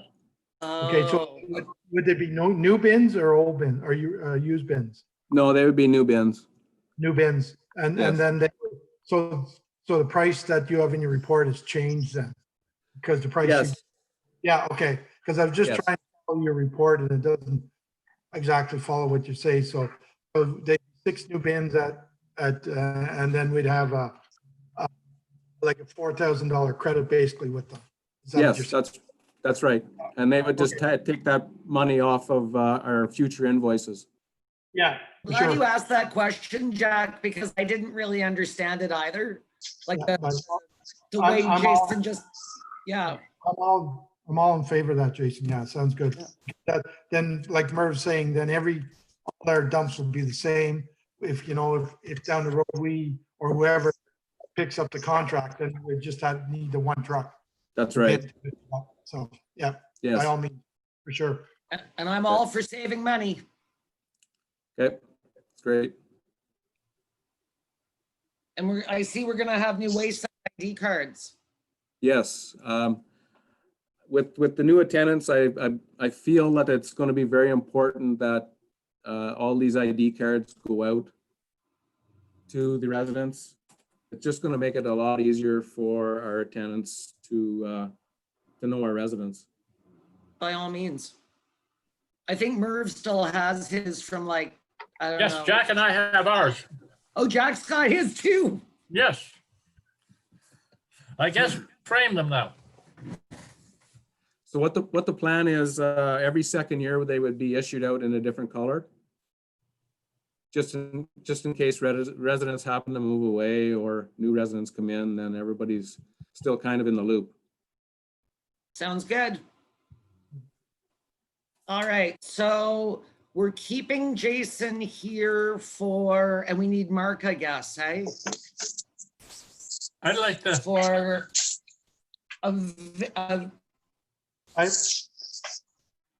oh, go ahead, Jack, sorry. Our Merv was first, but go ahead, Merv. hey, all that I was gonna say, I'd like to keep Jason for a closed session. Okay. Do we want to do all the closed at the end of this? Yeah, I think Mark is available now for the correspondence. Jack has got his hands. Okay, Okay, go just ahead, Jack. one quick question, Jason. I know I was talking to you briefly the other day. Have we heard anything back about 4th Street Road yet? What they're planning on doing to rectify? I've been in contact with the contractor, and I've been back in contact with the engineering company. They've been in contact with the contractor also, and they're I'm just waiting for more information to come my way. Yeah, okay, that's just something you're gonna have to stay on top of because like I Yes. said, You it'll have just to ask? Yeah, go you away did. if you don't. Kevin was sitting here Thanks. earlier, so. We don't want to go by Yeah. the wayside. No, for sure. All right. Annette is Mass, so I'm assuming that means Mark is in chambers with her. Yeah, he's just coming. Here, that's right. There you go. Hey, Mark. Hello. Yeah, Jay, Matt. go ahead. We've also have 2/3 of our calcium applied to the roads, just to let everyone know. Good. And one more thing, our winter sand is being installed into the domes as we speak. Yes, Yes, Murph. Murph. Just one more question, and I should have gone back and looked at it. Coming in Augsburg Road, it looked like you dug out a couple of pretty good sized boulders, but I was watching the flag person went up, but they looked like they were maybe 2 feet thick and flat. And I was wondering, have you given ever thought to washing them off with a garden hose and put them in the park for some people to sit on? Because they won't break them and they won't roll them in. We've got a couple here around the lake and they're pretty handy, even from sitting on or placing your drink on while you're sitting beside them. I actually love that idea. And when we had the garage built, our contractor, or I guess Ralph Sal, unearthed this enormous boulder and it's out in our yard now and it's so pretty. So if we can make that happen, Jason, I agree with Merv. It's free seating and it looks, And they can't damage it. that's right. All right, we'll look into that. I think that's a lovely idea. All right, so did everybody read the very comprehensive email? We don't need to go into closed for this, right, Annette? Because it's part of correspondence.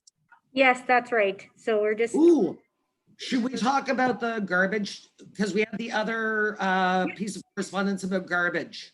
yeah, we can talk about that first if you want to. Okay, just, sorry, Mark, just give us 1 sec, okay? So we did have an email or a piece of correspondence from somebody asking about why in the village you need stickers as well as being area rated. So I'm gonna put this back on Jay, if that's okay. You're all broke up, Jen. Am I breaking up now? No, you're good now. Sorry, guys. So just a brief explanation.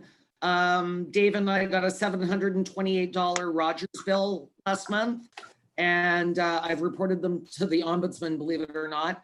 But we're trying out a new hub. It's from Rural Canada Wireless, and it's unlimited, but it's $199 a month. So we're just trying it out right now to see how steady we can get it. So since people missed what I just said, we did get a piece of correspondence with regard to why, when you're area rated in the village for garbage pickup, why do you also need the sticker? Over to you, Jay. So right now, they're encouraged by Stewardship Ontario, Municipal Waste Association, as a user fee.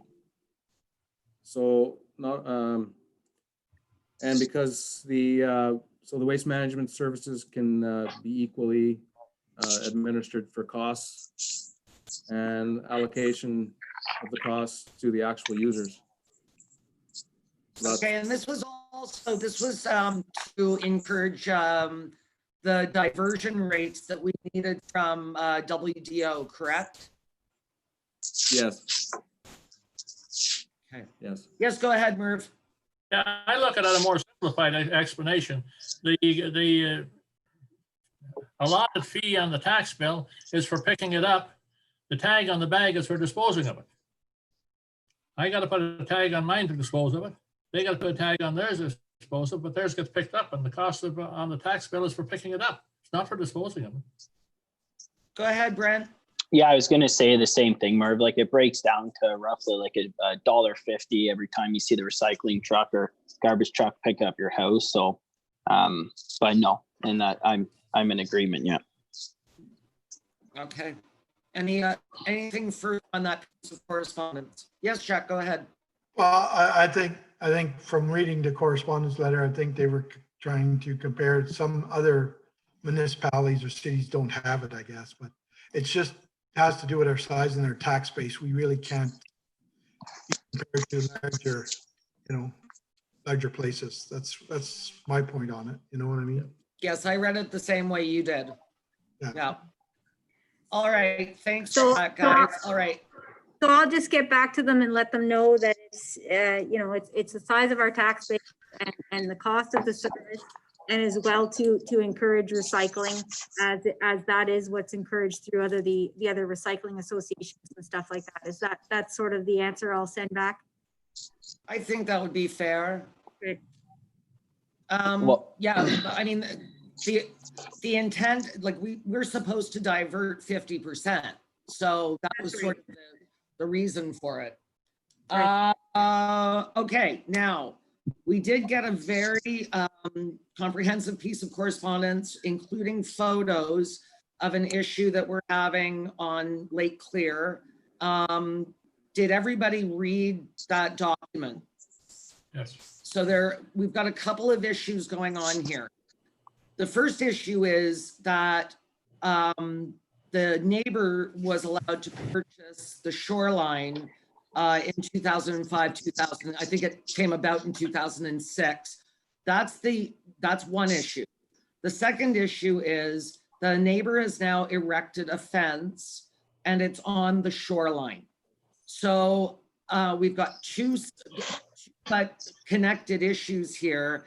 And I'd really like to hear what Jason has to say, what Mark has to say, and what council has to say, because it's very frustrating for all of us when we have these kinds of issues come up, and it's about wading through what can we do and what can't we do. But I think that we, all things being equal, we need to give this resident an appropriate response as to, where can we go from here? So where do we want to start, Annette? So I did ask Mark to be in here, and to be fair to Jason, I don't think he's even seen the correspondence. So I did send it to council, and Way to go. yeah, well, I didn't realize that his input was necessary. I do have Steve did review it as well and sent an email to Mark and myself back there a while ago. So I have his stuff too. So you can ask Jason questions, but in all fairness, I can forward it to him right now, but he doesn't really have time to even read it. So. Okay, then let's not put Jason on the spot. And I apologize. Because of this ear thing, I meant to get down to the site, and I don't think I should be driving until this clears up. And I was going to ask Jason to go, and then I forgot to ask Jason to go. So my apologies, Jason. You're free to go. Thank you. Okay. So you have to stick in for till the closed session though, Jason. But yes, Steve did go down and view it both times and sent a note to Mark and myself and took pictures and stuff. So we do have our own set of information. And Mark, did you ever visit the site, or you just, Mark visited the site as well. So we do have. Okay, good. Okay, sorry. So do you want Mark to start then? Sure. Okay. Basically, the fence isn't a structure or anything like that. So when something is not a structure, the setback requirements don't apply to it. I looked at the fence. It's not a bad looking fence. It really doesn't impede anybody's view. It's on their property line. Okay, but what about shoreline disruption? It hasn't disrupted any shoreline. No. And there would be hundreds and hundreds of fences along our lakes, like dividing the people's property lines. Like I know one, for example, on Lake Clear, it's down at the other end. All the wood fence that goes right down to the shoreline, and it's about 12 feet high. Okay. It Like, just seems that this fence is like right on the shoreline. And I thought that we had, or MNRF perhaps has setbacks that have to be adhered to. That's why you're here today, Mark. Go ahead, Brent. I was just going to say, like, pertaining to the MNRF, it would probably depend on the square footage, would it not, Mark? Because the fence post itself wouldn't reach the square footage requirements either way. yeah, like doesn't fall into the classification as a structure. So Okay. Merv, did you sit on council in 05? No, yes, I think I started in 05, the latter part of 05. Yeah. So do you remember the genesis of this piece of property being sold? No, I don't. No, I don't. But I realize what the problem is.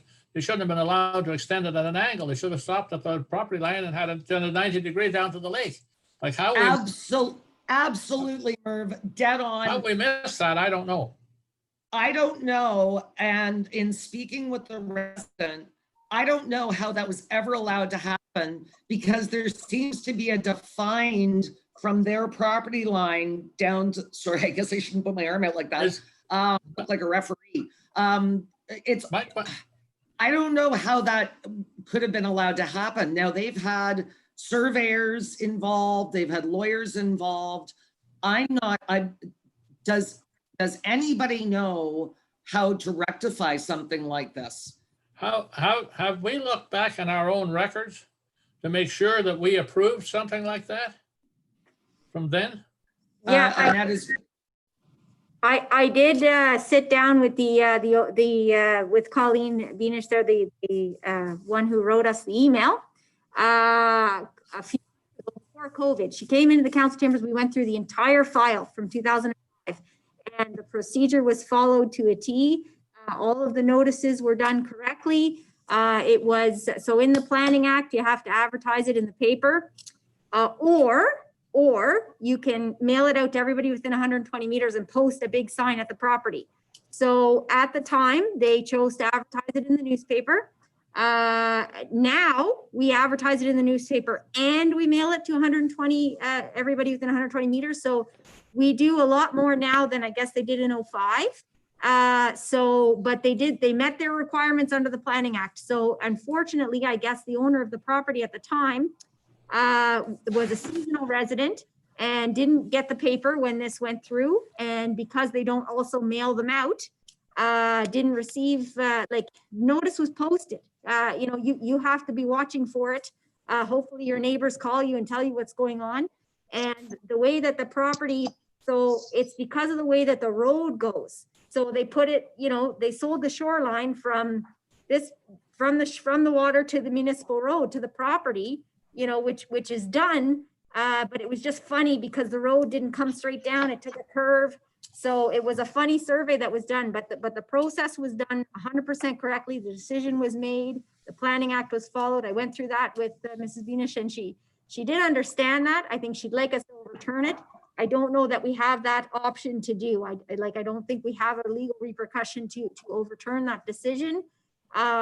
We could maybe assist her with reaching out to MNRF or reaching out to MOE, but to see if there are any environmental concerns there that they might have that we could assist in. And as far as assessment, I think she also makes some conversation about assessment and dropping property values.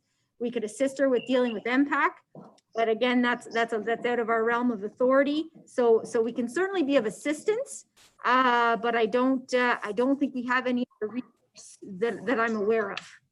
For sure. So another neighbor sold their cottage and sold it at a drastically reduced price because of that fence and the limited access to the water, which is, that's a shame for the people that sold the cottage and for our tax base. So I think anything that we can do to assist in rectifying this, any ideas, guys? And I agree with you, Annette. I think anything that we can do to help her with the province, we absolutely can do that. And the other option is, do we phone our municipal lawyer and find out if there is remedy for such an unusual And if they own part of it, that's fine. But what I'm saying is I see where it should have gone straight and it took a turn. You can even No. see it in the, See, their property, like the Beamish property is on the other side of the road. They have nothing to do with the shore allowance there. It's only the French's property that has to do with the shore allowance when they purchase it. They ran the property line down because that followed the road allowance coming off of the 512. You couldn't really do it any other way. Like, and what they're talking about, that's township property. It's not it has nothing to do with their property. Sure, they've had access and they've used it for 60 some years, but well, and I think that that's sort of a good faith thing as well, right? Tim, Yeah, I'm kind of sitting with Mark on the, you know, the legalities here. I think if it's out of our jurisdiction, it's out of our jurisdiction with a lot of this stuff. I mean, I hate people upset because of something they've seen for so long or had part of. But if it was never really theirs, it's not up to us to decide to go to battle for something that I don't think we're going to really stand a chance of winning. I think what Annette is suggesting, though, is that we help them through the muddy waters of getting yeah. the province. Yeah. Yeah, I don't mind like helping them out and doing what we can, but I mean, as far as like I say, for getting into this, so to speak, for lack of better words, battle, I don't think we have much to stand on as far as that goes. So I just wanted to point that out to council too. Yeah, like absolutely. Mark is saying there, like, you know, what guidance he's given me there in this last few minutes has been, you know, we really don't have any. And it's true what Mark did say. It is there, like it looks like the pictures are taken head on, but they're head on down the road allowance, and then there's a property beside it, and then it's Beamish. So they are This looking is from a yeah, side. this is why I wanted to drive down there. I wish, oh man. Anyway, Jack, go ahead. Yeah, like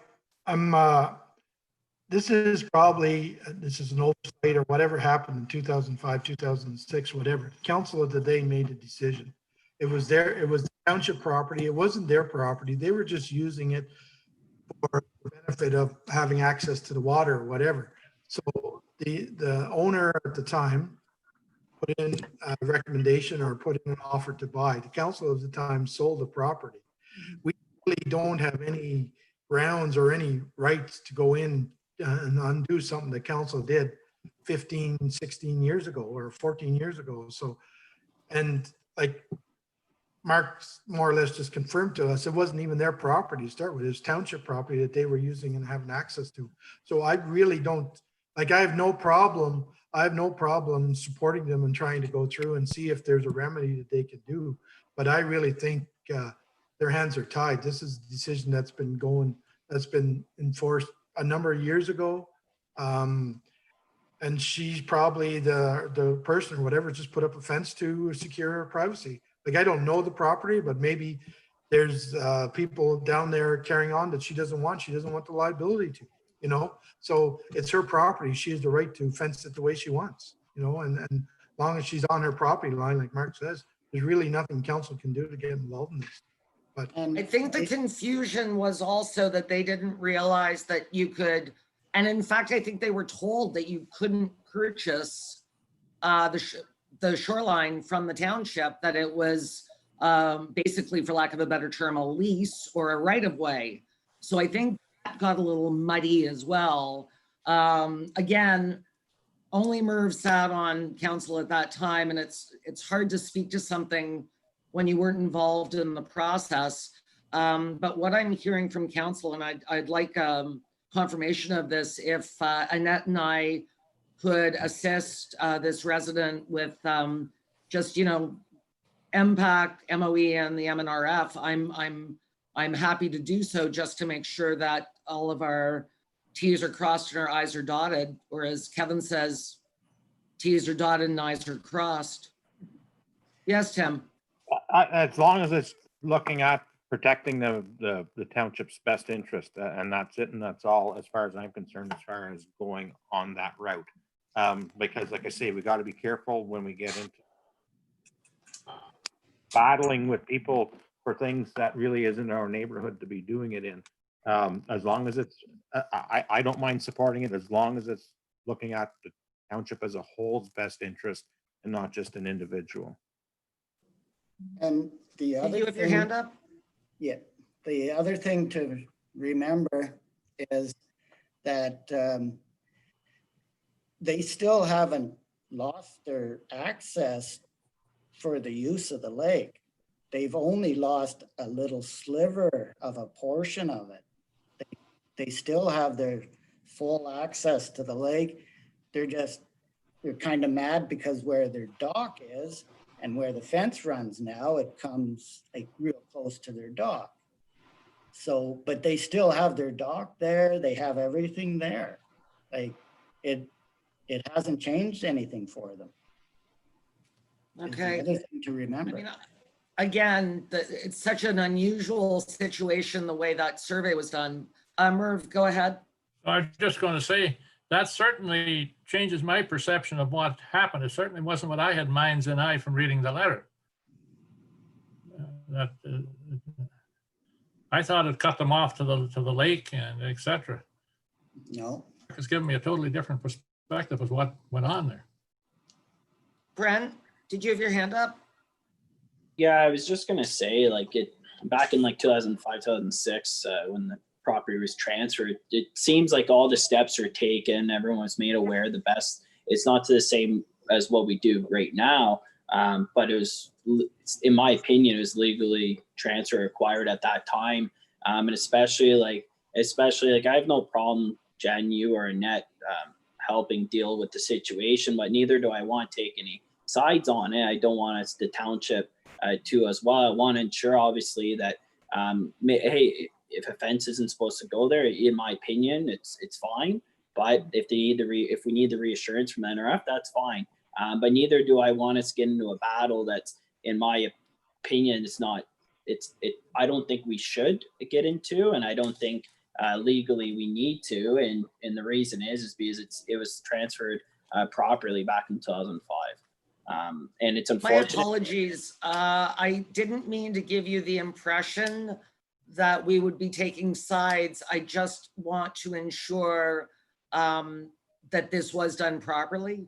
Not the transfer of sale, but where the fence is. That's, yeah, I would, we're not delving into, as Tim said, neighbor on neighbor battles. And Tim, I know you're eating. I can see at the top of your head.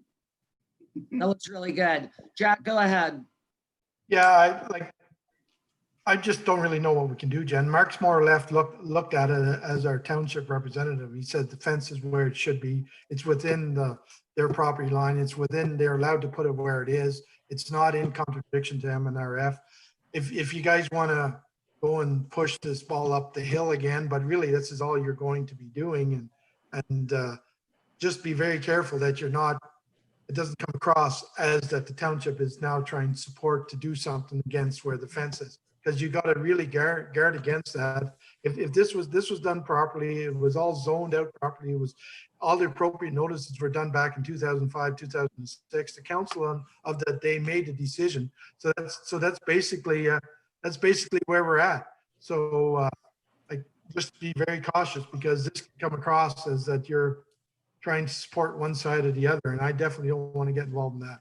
You know. No, neither do I. And that's why I opened this up with, there are two different issues going on here, right? One is a 15-year-old transfer of property. The other issue is the fence in a place that it is allowed to be? I do not want to get into it with either neighbor, but I think as council, these are the kinds of things that we deal with all the time, but sometimes can be dealt with sort of, with the neighbors, with the counselor there, talking them through it. My only query is, if if this happens all around the lake, are they, because it is shoreline disruption? That's the answer I would like to hear. But you know what? I am not a council of one, and I'm hearing everything you guys are saying. Go ahead, Jack. It's just that the council, the shoreline allowance around the lakes are sold all the time. Like, and I can just give an example, like my mom's property up at Richards Lane, she bought the shoreline allowance. And that's just, if the township of the day wants to sell it, they can sell it and you can purchase it, right?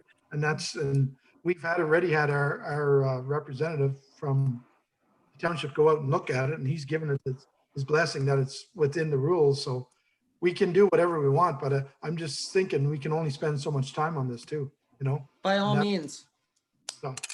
So the only thing I just want to clarify, because I just want to make sure that all the facts are out there, is the cutoff to the water, the property that, it wasn't cut off to the water, it was township owned property that got sold to a private individual. But the property beside,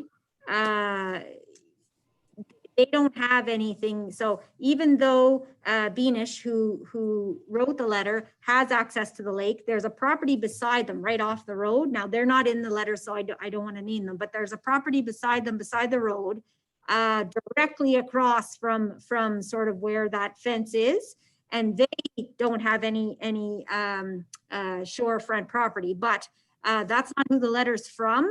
And at the same point in time, like we discussed, the 2005 was done the proper way. So at the time, you know, they would have had opportunity to say something as well. Now, you know, I can't control that. Like I own property, I can see the lake, and I can't get, I don't have lakefront property. Like I don't have access to it either. So, you know, that's neither here nor there. I just wanted to make it where she's talking about access was cut off. I think that's the property she's talking about. So I just a clarification. Okay. Yeah. Thanks for that, Annette. Okay. All right. Thank you, Mark. Okay, you're welcome. Thanks. Stop touching that mask, Mark. I know. He touched his mask like 50 times. You're not supposed to touch. I know. See, I take it off back here, Yeah. right? Yeah. Got to tell you what I did. I came out of Staples shopping last week and I was in a hurry and I took the mask off and whatnot, and I got a ways down the road and I lost my hearing aid. Oh, no. Oh, no. Yeah. What That's a about it. pain. Mhm. I'll be more careful the next time. Mhm. That's for sure. All right. Where are we at in this very lofty agenda? So I think the only other thing that staff needed, unless there's other items of correspondence that committee wanted to bring forward, the only other item that staff needed some direction on was, can we send that support letter to Enbridge Gas? They made a request. So does committee support us sending that support letter or not? That was the only other question I had. I don't know how far that's going to get. I mean, the infrastructure alone, I don't think any of us will be around when this project gets going, but I don't know. I don't know that people will use it. Go ahead, Tim. You're on mute. We got it. Last year at the OSM conference, Jack and I believe we had a pretty extensive conversation with Enbridge Gas. And at that point in time, they said it was not feasible even to come through from the pipeline where it's at right now at Whitewater Road, basically, is where I guess the nearest compressor station. It's in Osceola. And that's right. To get to Eganville with the rock and everything else, and the cost to get here, the only way that it would be sustainable is if they had some sort of storage tank and basically bulked it. And that was what they had given us last year, because I said, natural gas is good. It's fairly cheap. It's efficient. It's clean. I'd love to see it in our community. And the actual Enbridge Gas guy said, well, it's not practical to take it to Eganville. That was last year, and now they're asking for this support. So whatever you think there, Jack, you remember that conversation? Yes, I remember that conversation. They also said there wasn't near the amount of population that would make it sustainable to do the outlay of the cost to put it here, right? So it's just, Okay, so those were exactly the answers I got. That our topography is terrible, and we know this, even our water and sewer system, right? Trying to get services. I don't know how stop eating, Tim. You're making me hungry. He went dark. And yeah, I mean, you're talking about people that would have to change over their furnace, I don't know. Is there a downside to supporting this, Annette? No, like they're just asking, I guess they have their application going into the Ontario Energy Board. And so I guess the Ontario Energy Board likes to see that municipally we're in favor of it before it even proceeds in front of them. So, I mean, I think if we support it, then it proceeds, but that doesn't mean the project actually happens. It just means that they get permission from the Ontario Energy Board, and then I'm sure they go through their design process, and I'm sure they contact people. And if they can't get the right number of people signed up, then I think it dies on the table. So, but if we don't support it, then I think it dies on the table right away. So I have no issue supporting it. Go ahead, Jack. I have no problem supporting it either, but like I said, we can support. It's kind of a never gonna happen thing, but It's one of those things where do we help out the business that is never going to be here? It's one of those, there's no harm in doing it, but is there any point in doing it at the same time? That's it's all. just a letter that I'd send. So if you're okay with that, I'll do it. But if you're not, then I won't. I don't have any. see any reason not to. I don't have any problem with supporting it, but it's never going to happen. Just don't spend a whole pile of time on it and that. No, it's already even pre-populated. I just gone. So That's the technical way. Gone. All right. Was there anything else in correspondence? I see nothing. All right. So we're going to go to the to new and unfinished.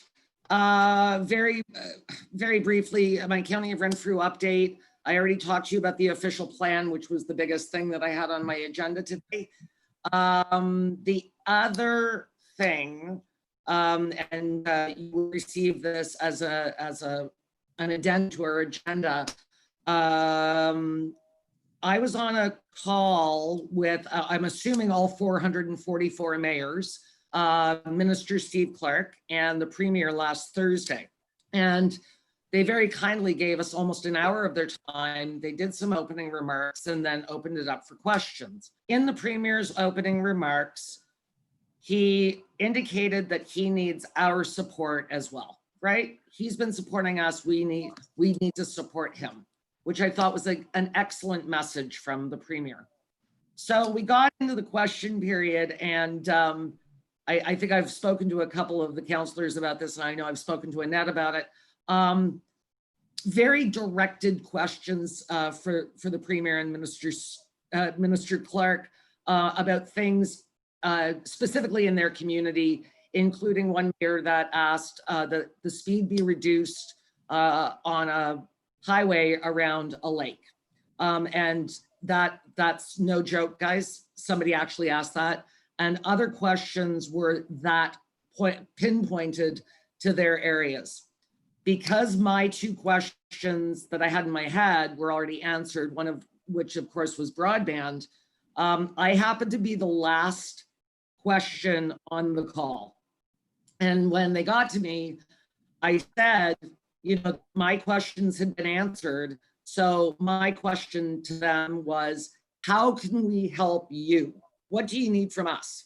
And the Premier very, very decidedly said, they need our help with the feds. They need our help to get, Ontario is 38% of the population of Canada.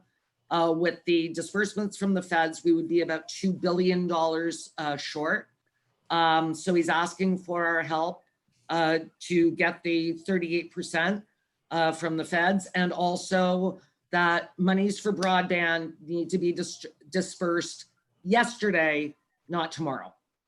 I thought this was a very easy thing to do. Annette very kindly put together the resolution that's in your package. I hope that you will all support it.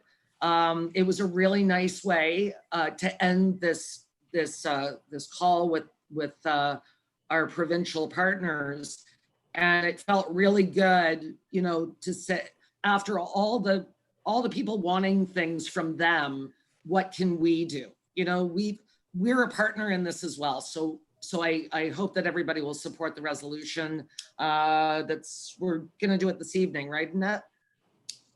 Yep. Excellent. So does anybody have any questions about that? Oh, and when I announced who I was on the call, the premier immediately said, "You have one of the best MPPs." So he knew exactly where we were coming from. And the warden said, "I knew if I stayed on that call long enough, I'd hear your voice." Go ahead, Tim. With that being said, we have a pretty heavy conservative majority inside. And for Doug not to say that would be, hey, not trying to burst your bubble or anything like that. He took I'm a just pretty saying. stab in the dark that you probably have a pretty darn good MPP. Point taken. All right. Thanks for that, guys. It was a very interesting call to be on, I will tell you that. And I have many more stories about the ridiculousness of some of the questions. And Tim actually said to me, Premier, this is a joke. The garbage at the end of my driveway hasn't been picked up. What are you going to do about it? It was almost that ridiculous. So yeah, but kudos to them for giving us so much time. All right, tax adjustment for the 2 homes that had fires. Everybody read that? Yep. Thing that we're allowed to do under the Municipal Act. And obviously, I mean, these 2 people, one of them completely lost their home. So I hope everyone's okay with that. Annette touched on the RV report. Annette touched on the HR policy changes, the CIP report. So I think that we're in pretty good shape, Annette, oh, sorry, Merv. Look at me, I almost forgot you. The museum wall. Well, I hope I don't want to try to be too long with this, but about a month and a half ago, I saw a rather large payment to McIntosh Perry for design work on the wall at the museum. And I was going to speak to it that time, but I let it go. So I talked to Annette about it, and Annette asked Dana to send me what they sent, because after all, we're paying for it. We want to know if it. So Dana sent it to me. I set about the opening in one evening, and it was white background with yellow text. And no matter how you enlarge it or how you shrunk, you couldn't read it. It was all hazy. So it was time to call in a favor. I called grandson, and although I've heard of CAD, I've never used it. And he works for an engineering firm in Peterborough, and said, "What can you do for me?" And the conversation got short. Send it.